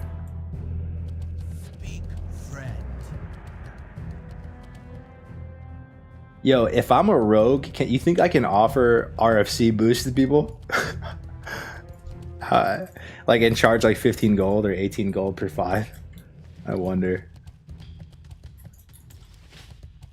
God, being a yellow class sucks, man. Making gold. If you're a warrior, you easily could. If you had Fan of Knives, yeah, right. Hey, that Edwin MC is legit if they take you. Just did BWO with good run. Oh, yeah, he just messaged me. He's in no guild though.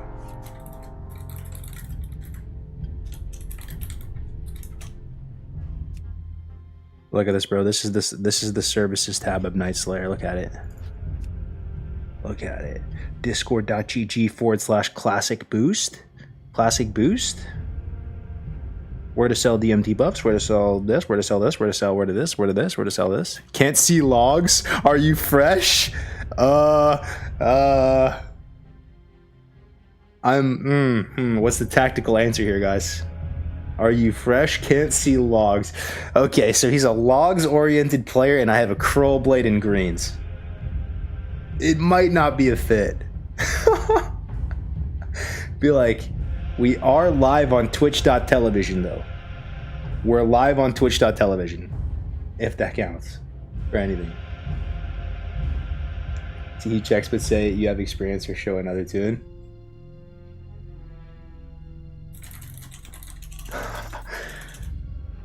This is fresh, but we're live to 500 viewers, so you can be world famous. Winky face. How's that? Maybe. Let's see if he's a clout chaser. If he's a clout chaser, maybe that moves the needle. Hey, we'll say we got raided by Ompi. Thoughts? Thoughts? Tell him you started AC. That's a Prozac. Hey, this is not so bad. 15 gold boost, 15 gold boost. I bet you I could clear this place pretty quick. I bet you I could clear this place pretty quick, boys. How fast can I clear this place? Come on, come on. Let's go. We got this, we got this. Let's go, let's go. Yellow class boosting service incoming. Let's get it, let's get it. Logs for an MC. I don't think he got baited. I don't think he liked that. Watch me die to these trogs. Watch your boy die to some level 14s. This is probably enough. Let's go. Adrenaline rush, blade fury. Boom, boom, boom, boom. Insane, insane, insane. Insane, insane. Yellow class boosting service. Let's go. Do I have to clear these side things too? The fast run pretty effective, but yeah, they check logs. Yo, what's the best guild on the server on Nightslayer, guys? Is it Ompi's guild? Who's like the, what's like the progress type of guild on here? Anything? Who are the Chads? I want to know who the Nightslayer Chads are. Squawk? Squack? Yeah, get world buffs. Yeah, I'll get world buffs. Yeah, I can tell him I'll get DMT buffs. I don't know, bro. Like, it's not a fit, bro. Like, this guy's checking logs, and I'm gonna show up to raid like this, dude. Like, it's... I don't even want to embarrass myself, bro. I should start my own or something. Embarrass myself. Show up with a Crow Blade, Fiery Enchant, Hanzo Sword, half greens. Rogue War is all about full world buffs and consumes. True though. True though.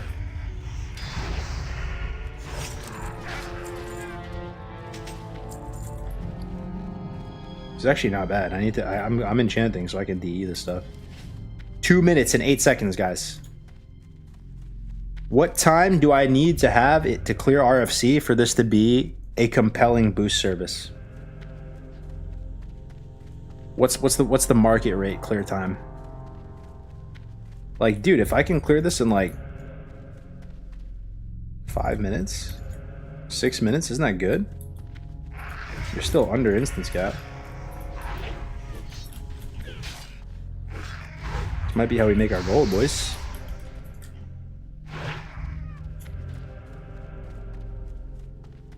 Insane that he's asking for logs like it's 2019 launch. They check logs, but that guy who runs it is a group of people who sell items on a website and have buyers for real money, and the rest is pugs. Oh, I see. An entrepreneur.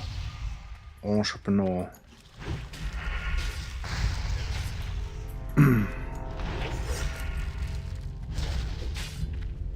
Let's go. 15 gold a slot.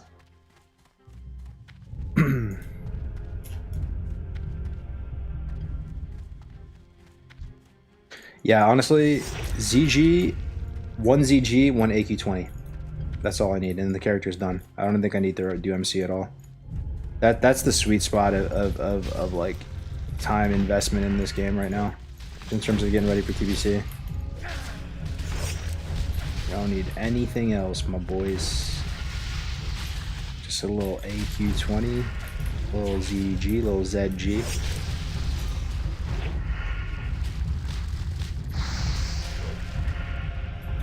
I feel like I can pull the whole dungeon. Let's go, let's pull everything. Let's see what we can do. Let's see what we can handle. Let's go sprint, boom, boom, pull everything. Boom, one-shotted, boom, boom, Terrigaman. This is a lot of mobs, here we go. Mob evasion though.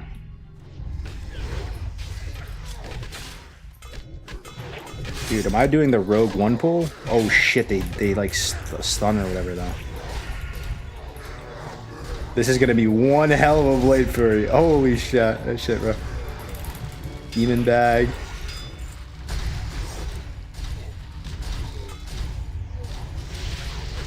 We're fine. We're fine.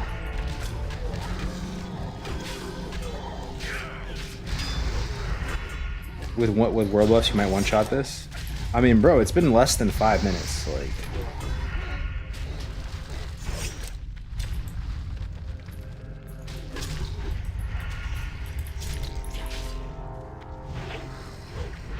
yeah, you're right, though, dude. Even just with the rallying cry.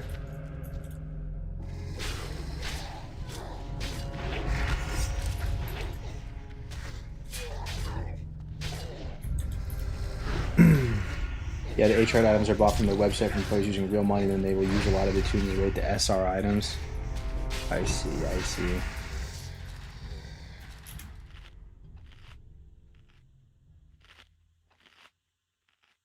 $6 is a normal mage RFC boost. 6 minutes. 6 minutes is a normal mage RFC boost, bro. I'm not even far off. I bet you I could like spec myself to make it perfect for this too.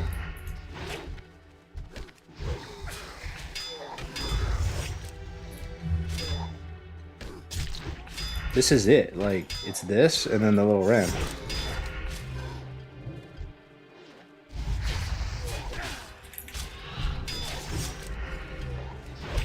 I bet you I could min-max it so much too, like just adrenaline rush once at the start, then one more time at the end. Okay. I'm guessing it's gonna take you 18 minutes, bro. You're out of your mind. We're almost there. It's almost done.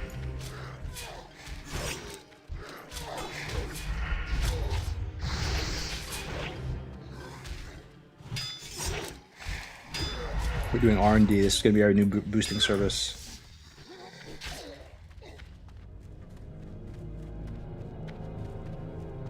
What about Greek? Greek Wario? The Era Kingpin? Is Greek Wario the face of is Greek Wario the face of Classic Era, guys? Who's the face of Classic Era? Who's the hero? Who's the Asmongold of Classic Era?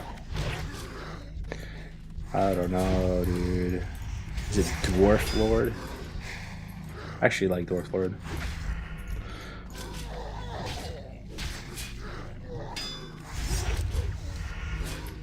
Alright, this is looking like an 8-minute run.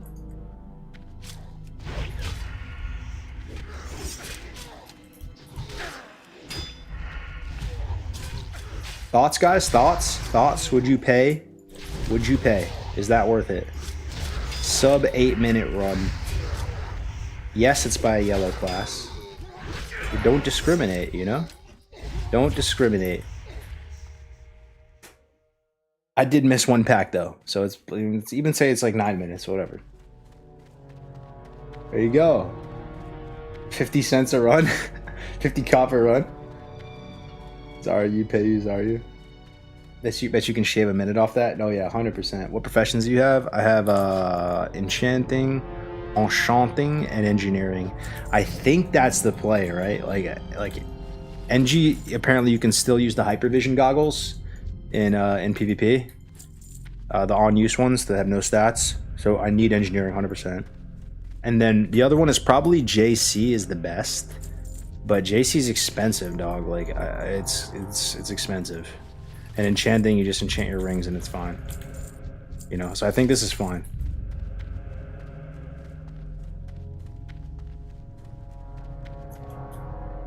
Yeah. Ooh, ZG recruiting. Dude, I really want to do a ZG so bad. Isn't there just one pumper in the audience that just wants to just take ya, boy, put me on your back, and just run a solid little ZG one time? Let me see. Oh man, they're getting there, dude. This Edwin guy, dude. 21 people, they might actually be able to do it. ZG here, 11 people. Smart man, a rogue starting the ZG. He knows, he's a knower. Smart man.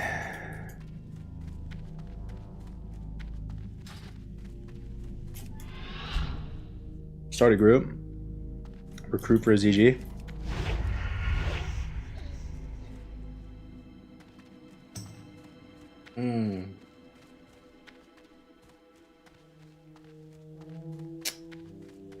Cargers, you have a separate tab for whispers. It's got to suck finding whispers. Yeah, I used to have a chat add-on. I forgot what it was called.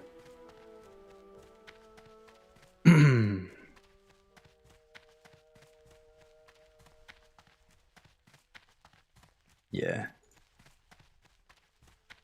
All right, boys. I might actually just call it here for a little bit. Thank you very much for watching. I appreciate it. That was an insane raid by Ompy. Thank you, man. Thank you so much if you're still here. I appreciate you guys. Yo, follow the stream if you like the content. We'll talk more TBC. We'll talk more stuff later. I'm gonna get some food, take a little break. I have some videos today. Check the YouTube channel. I have maybe like 5 TBC vids up now, like new ones. But I'm focusing mainly on arena content at the moment. So I have 2 more videos I'll put up today. But yeah, thanks for hanging out with me today. I appreciate it, man. Happy holidays. Happy Sunday. I hope you're having a good day. We're gonna go and host. We'll host Payo, dude. Let's host Payo. It's been a while. Alright, guys. Peace out. See you in the next one. Thank you, Brother Omp, if you're still around, man. I appreciate you, bro. Peace.